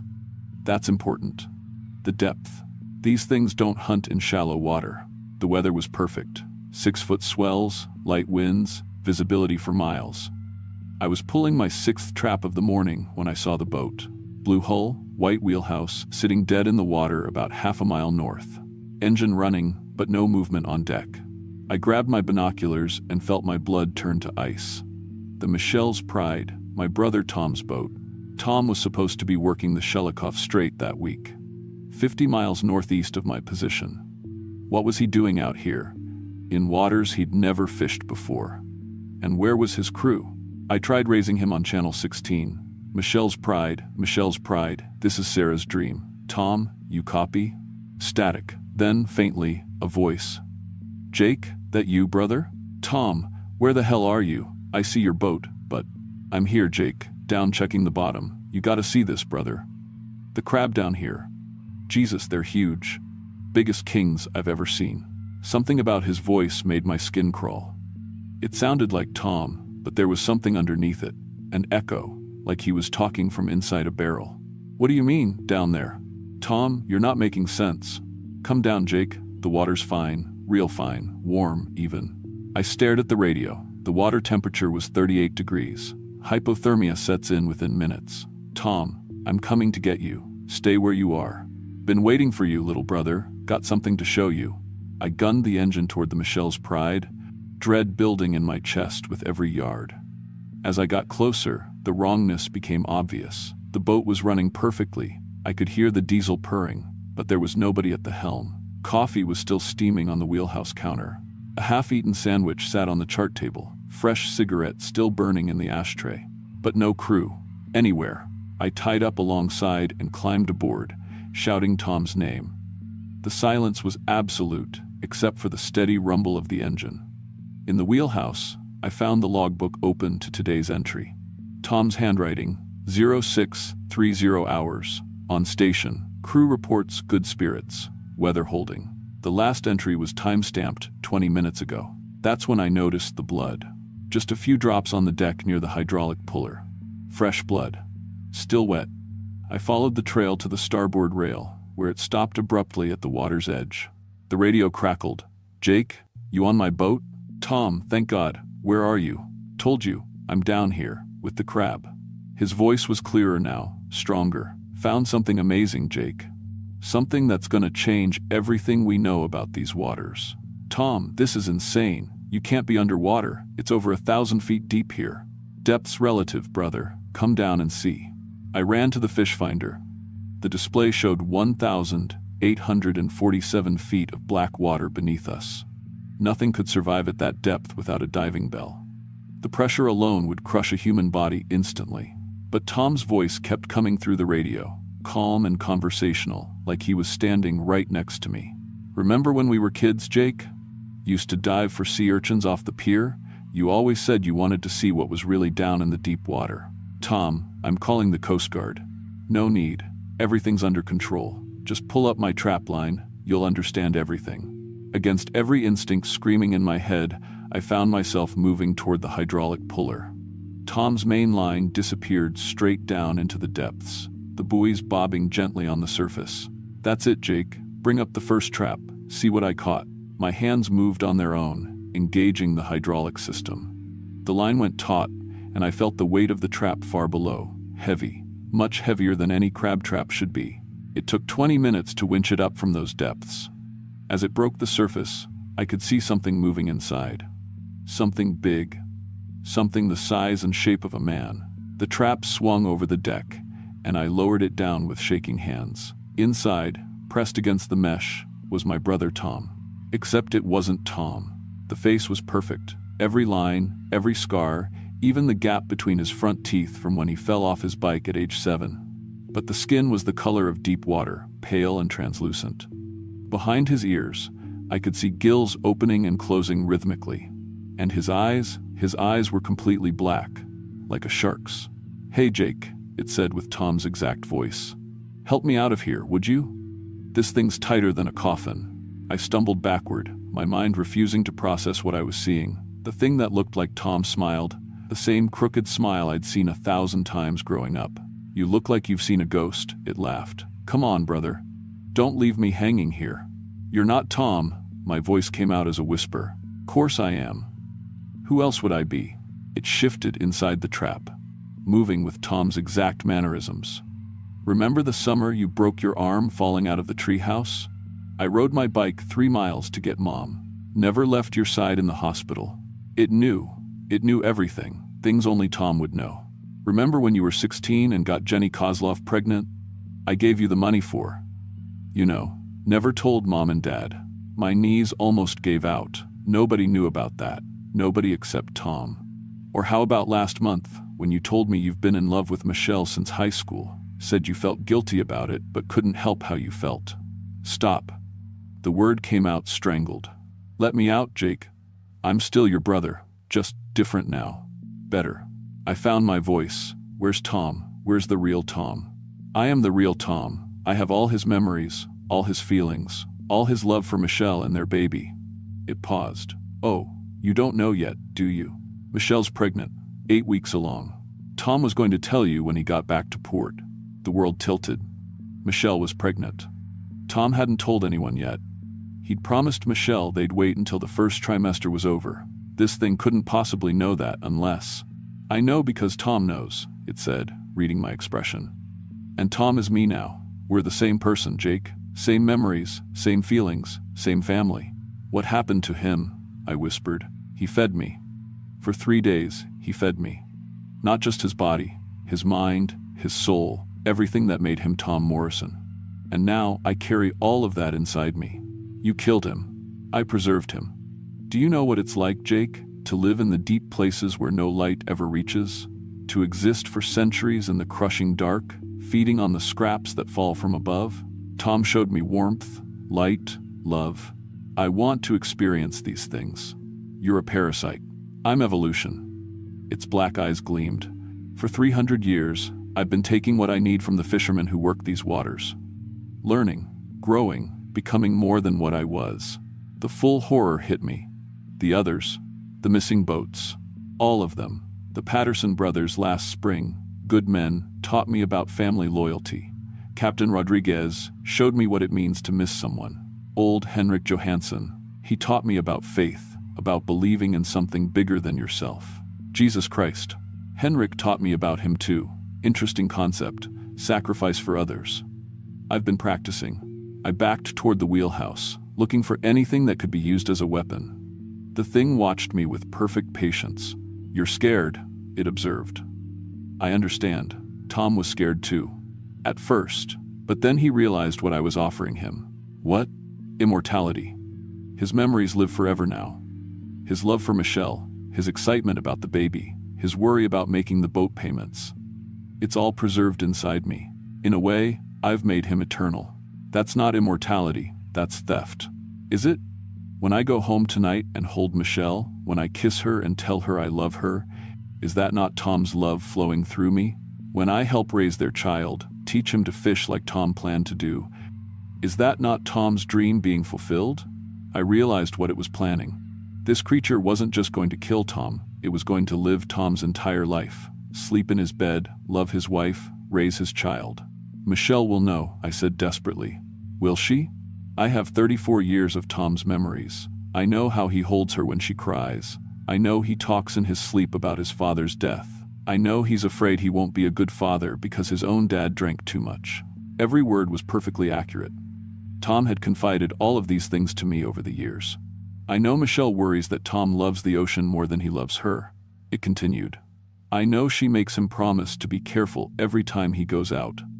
I know she cries when she thinks he's not looking. You don't understand love, I said. You can't fake that. Can't I? The creature's expression softened, and for a moment it looked exactly like Tom when he talked about Michelle. She deserves better than a man who risks his life chasing crab. I can be that better man. I can give her the stability Tom never could. By wearing his face? By living his life? By being the husband she needs, the father their child deserves. It smiled. I've learned so much from all of them, Jake. 300 years of human experience, distilled into pure love and knowledge. I can be the perfect man. A splash from the port side made us both turn. Floating face down in the water, still wearing his orange survival suit, was a body, the real Tom. His skull was cracked open like an eggshell, and something had been feeding inside. I kept the body for you, the creature said. Thought you might want to say goodbye. That's when the rage hit me. This thing hadn't just killed my brother, it had tortured him. Fed on him while he was still alive, absorbing his memories and emotions while his body died slowly. You son of a bitch. I grabbed the gaff hook from its rack on the wheelhouse wall. Jake, don't. I swung the hook with everything I had. It caught the creature in the shoulder, punching through the mesh of the crab trap. Instead of blood, seawater poured out. The thing screamed, not with Tom's voice, but with the sound of drowning men and crushing depths and centuries of hunger. The mesh of the trap started to dissolve where the seawater touched it. The creature's form began to shift, Tom's features melting and reforming like wet clay. For just a moment, I saw what it really was. Something vast and boneless and utterly alien, covered in bioluminescent patches that pulsed like a heartbeat. Then it was Tom again, bleeding saltwater and grinning at me with too many teeth. That wasn't very brotherly, Jake. It exploded out of the disintegrating trap with inhuman speed. I ran for the wheelhouse, slamming the door behind me, but the thing ripped it off its hinges like it was made of paper. I was trying to be reasonable, it said, advancing on me. I was offering you a choice, but if you're going to be difficult. Its hands elongated into claws, and Tom's face split open to reveal rows of shark teeth. I dove through the port window, hitting the water hard. The shock of the cold knocked the breath out of me, but I forced myself to swim toward my own boat. Behind me, I heard the creature's true voice. Not words, but the sound of deep ocean currents and whale songs, and the last gasps of drowning men. It was calling to others. I hauled myself over the rail of the Sarah's Dream just as dark shapes began rising from the depths around Tom's boat. More of them, dozens of them, all wearing different faces, all perfectly human except for those black, soulless eyes. I fired up the engine and gunned it, not looking back. The radio crackled to life on every channel, filled with voices I recognized. Captain Rodriguez, calling in a false position report. The Patterson brothers, chatting about their catch. Old Henrik, reading Bible verses in his thick Norwegian accent. All dead. All speaking in perfect unison. Jake, they said together, you can't run forever. We know these waters better than you do. We know where you live, we know where you work, we know everyone you care about. I switched off the radio and pushed the throttle to its limit. By the time I reached Kodiak, the official story was already in place. Tom Morrison and his crew had suffered a catastrophic engine failure. The Michelle's Pride went down with all hands. Tragic accident. Happens more than people like to think in these dangerous waters. I told the truth to the Coast Guard, to the state police, to anyone who would listen. They nodded sympathetically and suggested I talk to someone about survivor's guilt and post-traumatic stress. The official report listed me as emotionally compromised and possibly delusional due to hypothermia exposure. But I knew someone would have to be taking my claims seriously because 3 days later, 2 men in expensive suits showed up at my apartment. No badges, no identification, just business cards with phone numbers and the state seal of Alaska. Mr. Morrison, the older one said, we understand you've been making some unusual claims about your brother's death. You mean the truth? We mean allegations that could damage Alaska's fishing industry, tourism, the state's reputation. They showed me a folder thick with similar reports going back 30 years. Fishermen who'd encountered unusual marine phenomena. Witnesses to unexplained disappearances. All officially classified as stress-related hallucinations or hypothermia-induced psychosis. The state of Alaska has a vested interest in maintaining public confidence in our waters, the younger man explained. Stories like yours, they hurt business. They offered me money, a lot of money. Enough to buy a bigger boat, maybe start my own fleet. All I had to do was sign a statement saying I'd been mistaken about what I saw. Trauma and exposure, they suggested. Perfectly understandable. I took the money. God help me, I took it, and signed their papers and agreed to never speak publicly about what happened to Tom, because what choice did I have? Who would believe me anyway? But I kept investigating on my own. Late nights at the library, going through old newspaper archives. What I found made my blood run cold. The disappearances go back over a century. Native fishing boats in the 1,890 seconds. Russian trappers before that. The Alutiiq people have stories about the Tangar-Narquoluku that predate European contact by generations. And it's not just isolated incidents. There's a pattern. Every 5 to 7 years, there's a cluster of disappearances. Solo fishermen, mostly, working the deep waters off the continental shelf. Their boats are found empty, engines running, no sign of struggle. The official explanation is always the same. Man overboard, swept away by rough seas. But I found something else in those archives. Newspaper photos from memorial services. Grieving families. And in the background of those photos, again and again, I found the faces of the dead fishermen. Different names, different families, but the same faces. The Patterson brothers are living in Anchorage now, working construction under different names. Captain Rodriguez owns a restaurant in Juneau, and, quote, his widow remarries him every few years without realizing it. Old Henrik Johansson has died and been reborn 8 times in the past 40 years, always finding new families to infiltrate. The creatures are patient. They study their victims for months, sometimes years, before making their move. They learn everything, family histories, personal secrets, intimate details of marriages and friendships. Then they strike, taking over entire lives with perfect precision. Michelle remarried 6 months after Tom's funeral. Nice guy named Mike, who reminded her so much of Tom, same laugh, same stories, same gentle way of touching her growing belly. They're very happy together, from what I hear.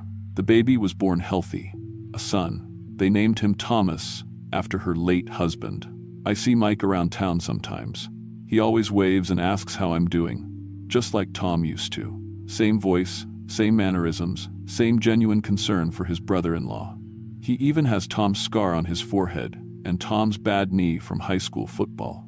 Sometimes I wonder if I was wrong. If maybe the real Tom somehow survived down there, changed, but still essentially himself. But then I remember those black eyes, and the sound of seawater pouring from his wounds. And I know the truth. My brother is dead. Something else is raising his son. I don't fish anymore. Can't stand being on the water. I work at the cannery now, processing other people's catches, trying not to think about what might be swimming up from the depths with every haul. But I've found others like me. Survivors. People who've seen the creatures and lived to tell about it. We meet quietly, sharing stories the state doesn't want heard, building evidence they can't suppress forever. There's Sarah Chen, whose husband survived a fishing accident with perfect memories but no knowledge of how to tie the knots he'd used for 20 years. Mark Volkoff, who watched his brother drown and then had dinner with him the next night. Elena Tuxworth, who buried her father and then received Christmas cards in his handwriting for the next decade. We've mapped the hunting grounds, documented the patterns, collected evidence that would blow the state's cover-up wide open. But every time we get close to exposing the truth, people start disappearing. Witnesses relocate suddenly. Evidence gets lost. Official records are accidentally destroyed. The state of Alaska has known about the Kodiak mimic for decades. They've been covering it up, silencing witnesses, paying off families, because the truth would destroy the fishing industry. Who would work waters known to be haunted by creatures that steal your identity and live your life better than you ever could? So they let it continue. They let these things hunt isolated fishermen and replace them with perfect duplicates. They sacrifice a few dozen lives every year to protect an industry worth billions. But the creatures are getting bolder, expanding their territory, learning to mimic not just fishermen but Coast Guard officers, state officials, anyone with access to boats and deep water. How many people in positions of authority are actually ancient predators wearing stolen faces?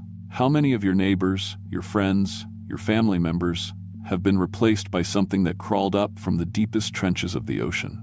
I'm telling you this now because I may not get another chance. They're closing in on our little group of survivors, people who know too much, people who won't stay silent.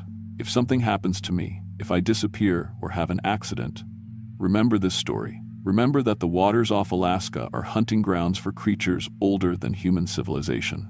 Remember that the state knows and doesn't care as long as the money keeps flowing. And if you work these waters, if you fish alone in the deep places where the continental shelf drops into the abyss, remember this. When you see an empty boat floating with its engine running, don't investigate. When you hear familiar voices calling from impossible depths, don't answer. When something that looks like a missing friend or family member asks for help, don't trust it. Turn around, run, get as far from the water as you can. Because the Kodiak mimic is real. It's hunting, and it's wearing the faces of everyone you've ever loved. The truth is, down there in the deep places, in Coast Guard files marked classified, in state records sealed for public safety. The truth is that Alaska's waters are feeding grounds for something that sees human lives as nothing more than costumes to wear and discard. And the truth is that they've been getting away with it for over a century, because the people in power would rather sacrifice a few fishermen than lose a few $1 billion. But now you know. Don't let them silence this story like they silenced all the others. The Kodiak mimic is real, and it's coming for you next.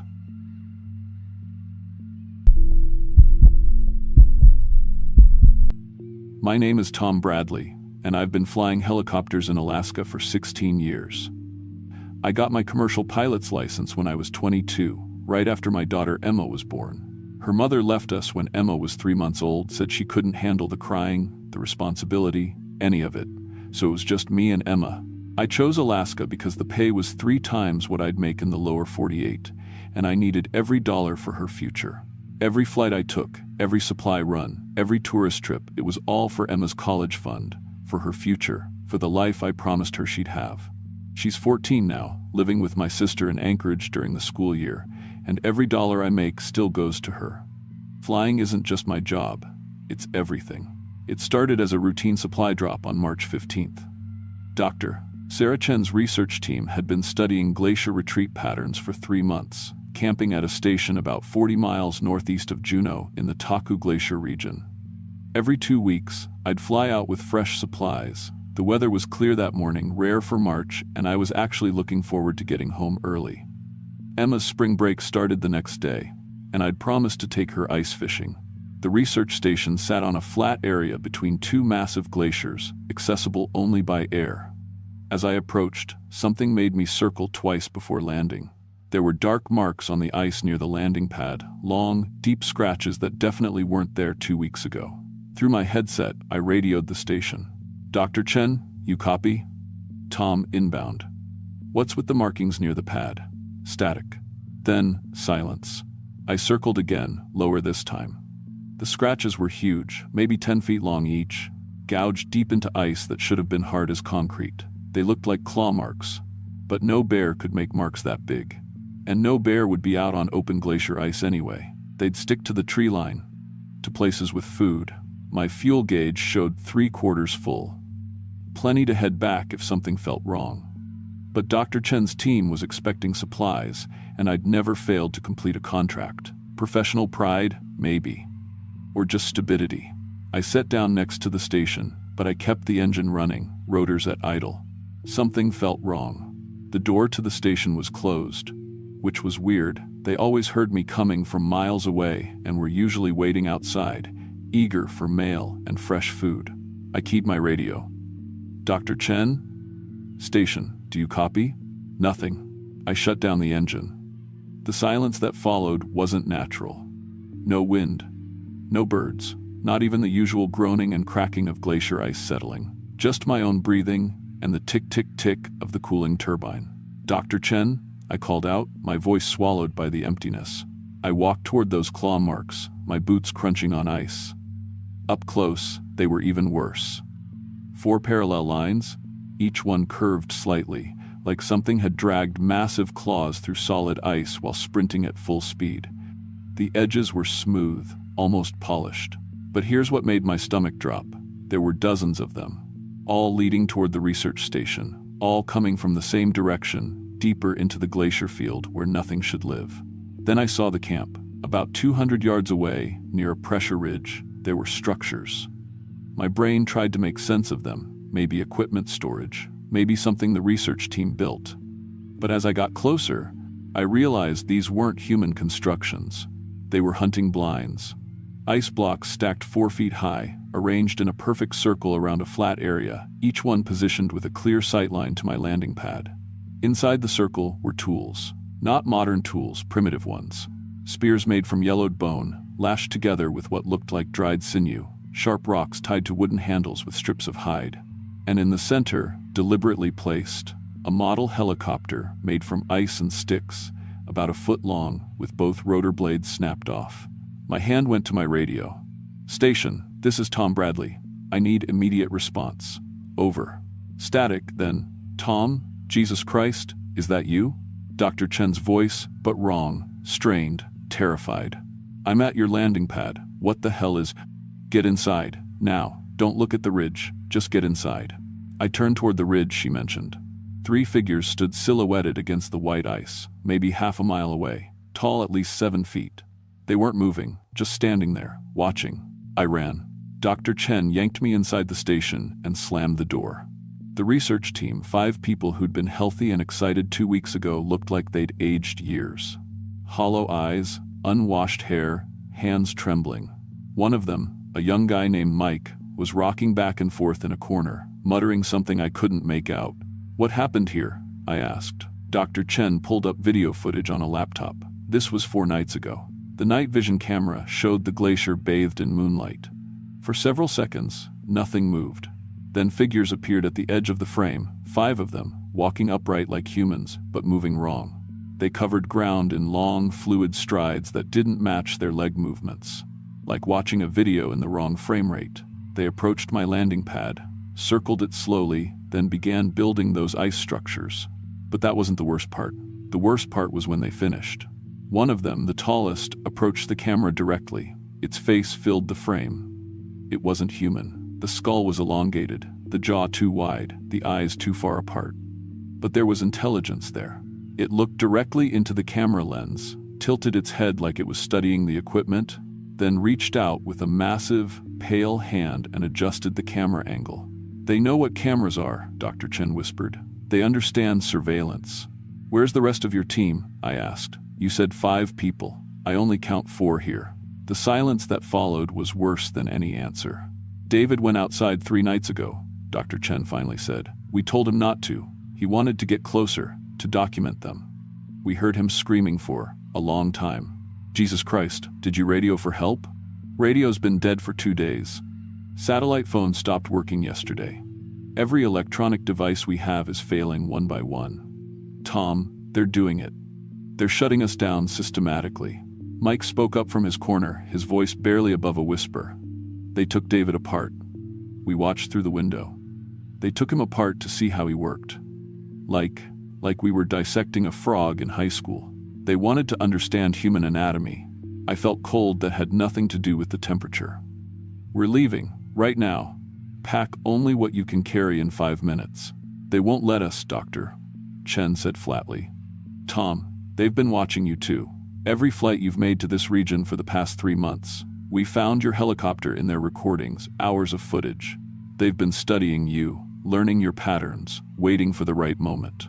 She pulled up another video file. This one showed my helicopter from 2 weeks ago, filmed from a concealed position.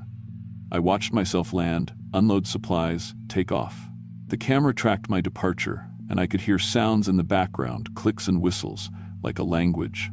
"What are they?" I asked. "Our best guess, Doctor." Chen pulled up an anthropology textbook on her laptop. "Homo heidelbergensis, or a related subspecies. Proto-humans that adapted to Ice Age conditions and never went extinct. The fossil record says they should have disappeared 200,000 years ago. But what if some populations survived in the glaciers? What if they've been here the whole time, isolated, evolving in ways we can't imagine? That's insane." "So, is what's outside that door?" I looked out the window. The 3 figures on the ridge had multiplied. Now there were dozens of them, spread out in an organized formation. They weren't moving, just standing there, waiting. "How long until dark?" I asked. Dr. Chen checked her watch. 4 hours. "Then we go now. We load the helicopter and we leave before they make their move." We spent the next 30 minutes loading essential equipment. The whole time, I watched those figures on the ridge. They didn't come closer, but they didn't leave either. More kept appearing from behind ice formations, from crevasses I hadn't noticed before. By the time we were ready to leave, I counted at least 50 of them. I was doing my final pre-flight check when I noticed something on my helicopter that hadn't been there before. Scratches on the landing skids, fresh ones. Long, deliberate marks that looked almost like measurements. "They've been touching my aircraft," I said quietly. Dr. Chen stood beside me. "They touch everything. They're trying to understand our technology. Tom, 3 months ago, a supply plane crashed about 20 miles from here. The official report said mechanical failure, but we heard about it on our radio before communications went down. The pilot radioed about structural problems and unknown interference. We think," the whistling started. It came from all directions at once, high-pitched and rhythmic, a sound that made my teeth ache and my vision blur.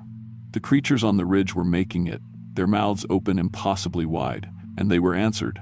From behind every ice formation, from crevasses and snowbanks, hundreds more appeared. They'd been surrounding us the entire time. "Get in!" I screamed. "Now!" Everyone scrambled into the helicopter. I started the engine, my hands moving through the startup sequence, while my brain screamed at me that we were already dead. The rotors began to spin, slowly at first, building speed. The creatures charged.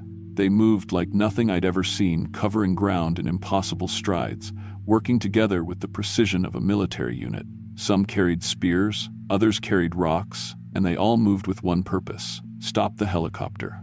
The rotors hit full speed and I pulled up on the collective. We lifted off the ice 10 feet, 20 feet. Something hit the tail boom with a sound like a gunshot. The helicopter shuddered violently and warning lights exploded across my dashboard. Tail rotor pressure. Hydraulic system 1. Transmission temperature. "Come on, baby," I muttered, fighting the controls. The aircraft wanted to spin, wanted to drop, but I'd been flying for 16 years and I knew every trick. We climbed 50 feet, 100 feet. Another impact, this time on the underside. The fuel gauge dropped from 3/4 to empty in 5 seconds. That was impossible. Fuel doesn't just disappear. They'd hit something critical. Through the windscreen, I saw one of the creatures winding up with a spear. It wasn't just throwing, it was calculating angle, trajectory, leading the target like it understood physics. The spear flew. It punched through the windscreen 6 inches from my head and embedded itself in the back wall. The cabin depressurized with a shriek, and freezing air blasted through the hole. "Hold on," I shouted, but my voice was lost in the wind. The engine temperature spiked into the red, the oil pressure dropped. The transmission was grinding, making sounds metal should never make. I'd been a pilot for 16 years, and I knew what these warnings meant.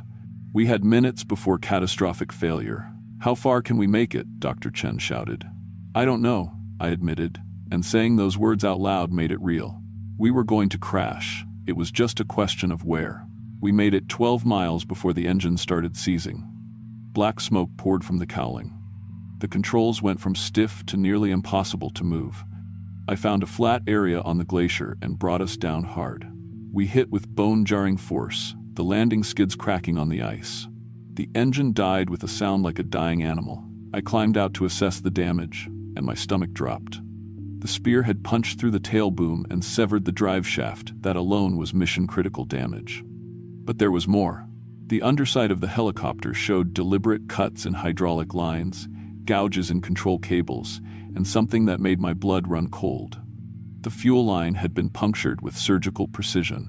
Not broken, not torn cut, like someone had carefully selected exactly where to strike to disable the aircraft without destroying it completely.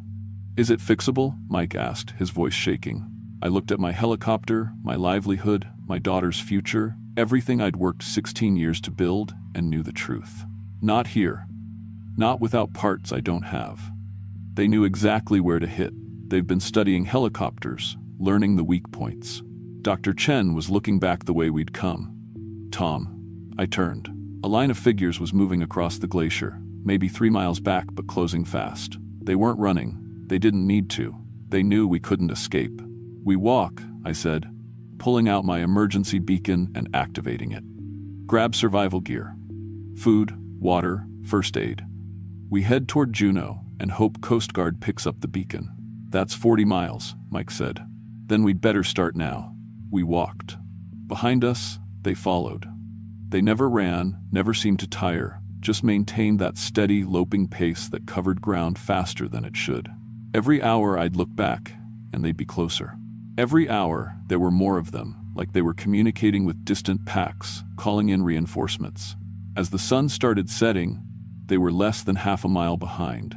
I could see them clearly now, pale skin stretched over elongated skulls, bodies built for cold and endurance, hands that ended in thick, curved claws. They carried their primitive weapons, but they moved with the coordination of something far more advanced than primitive.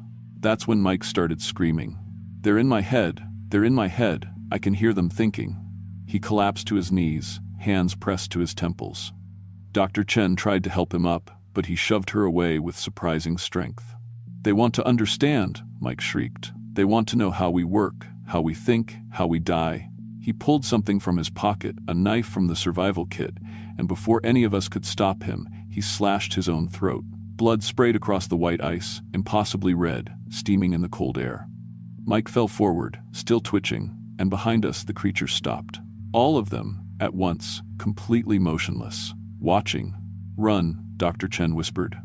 "Run now." We ran, leaving Mike's body behind, and I heard them descend on it like locusts. Not eating, dissecting, studying, learning. The sound of helicopter rotors was the most beautiful thing I'd ever heard. A Coast Guard Jayhawk appeared over a ridge, responding to our beacon.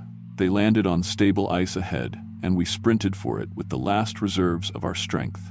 As we climbed aboard, I looked back one final time. The creatures had stopped at the edge of a crevasse, maybe 50 of them, standing in perfect formation, watching, learning. The Coast Guard pilot saw them too. "What the fuck are those things?" He breathed. "I don't know," I said. But they just took down my helicopter. They understand how it works. They've been studying us. The Coast Guard wanted to investigate.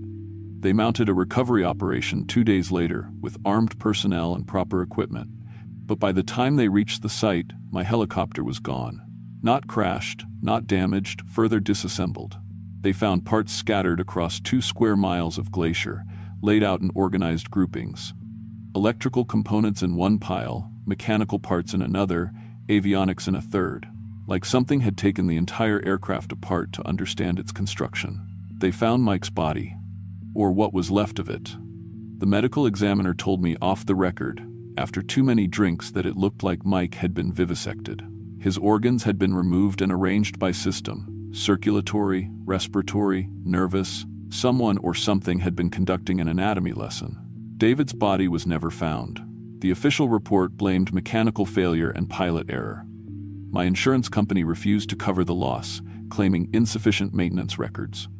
The FAA suspended my license pending investigation. Dr.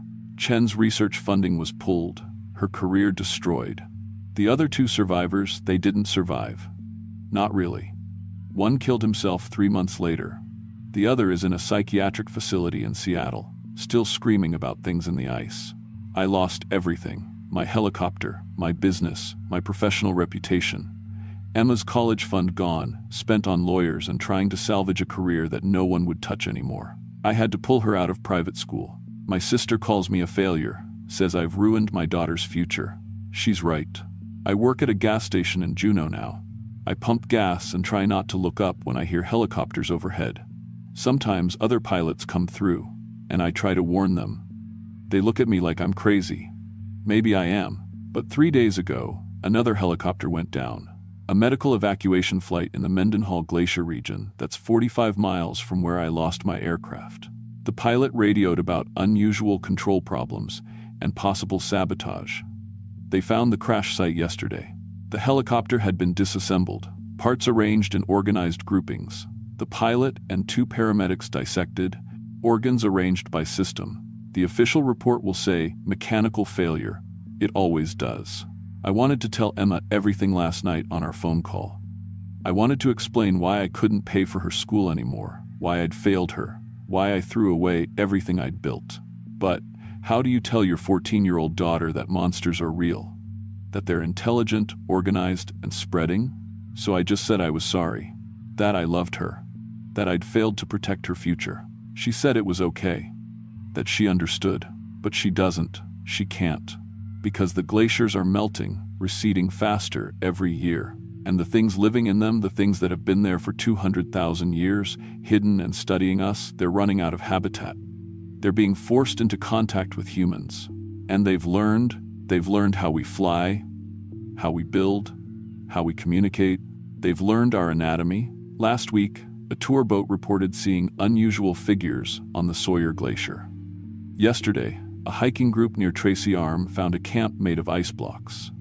This morning, I heard on the radio that a small plane disappeared near Glacier Bay. They're spreading, adapting, hunting. And nobody believes the people who survive long enough to warn them. I keep Emma's picture in my wallet. She's smiling, gap-toothed, holding up a fish she caught when she was 10. Before I lost everything. Before I learned what lives in the ice. Sometimes I wonder if I should have stayed on that glacier. If I should have let them study me instead of Mike. Maybe then Emma would still have a future. Maybe then she'd still have a father she could be proud of, instead of a broken man who pumps gas and jumps at helicopter sounds. But I survived.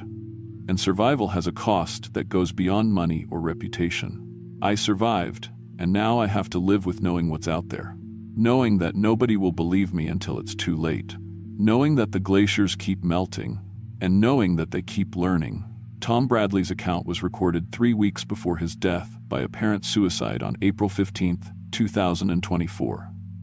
His daughter Emma Bradley established a memorial fund in his name, dedicated to aviation safety research in remote regions. No official investigation into the incidents described has ever been conducted. Similar helicopter disappearances in Alaskan glacier regions have increased 340% in the past 18 months.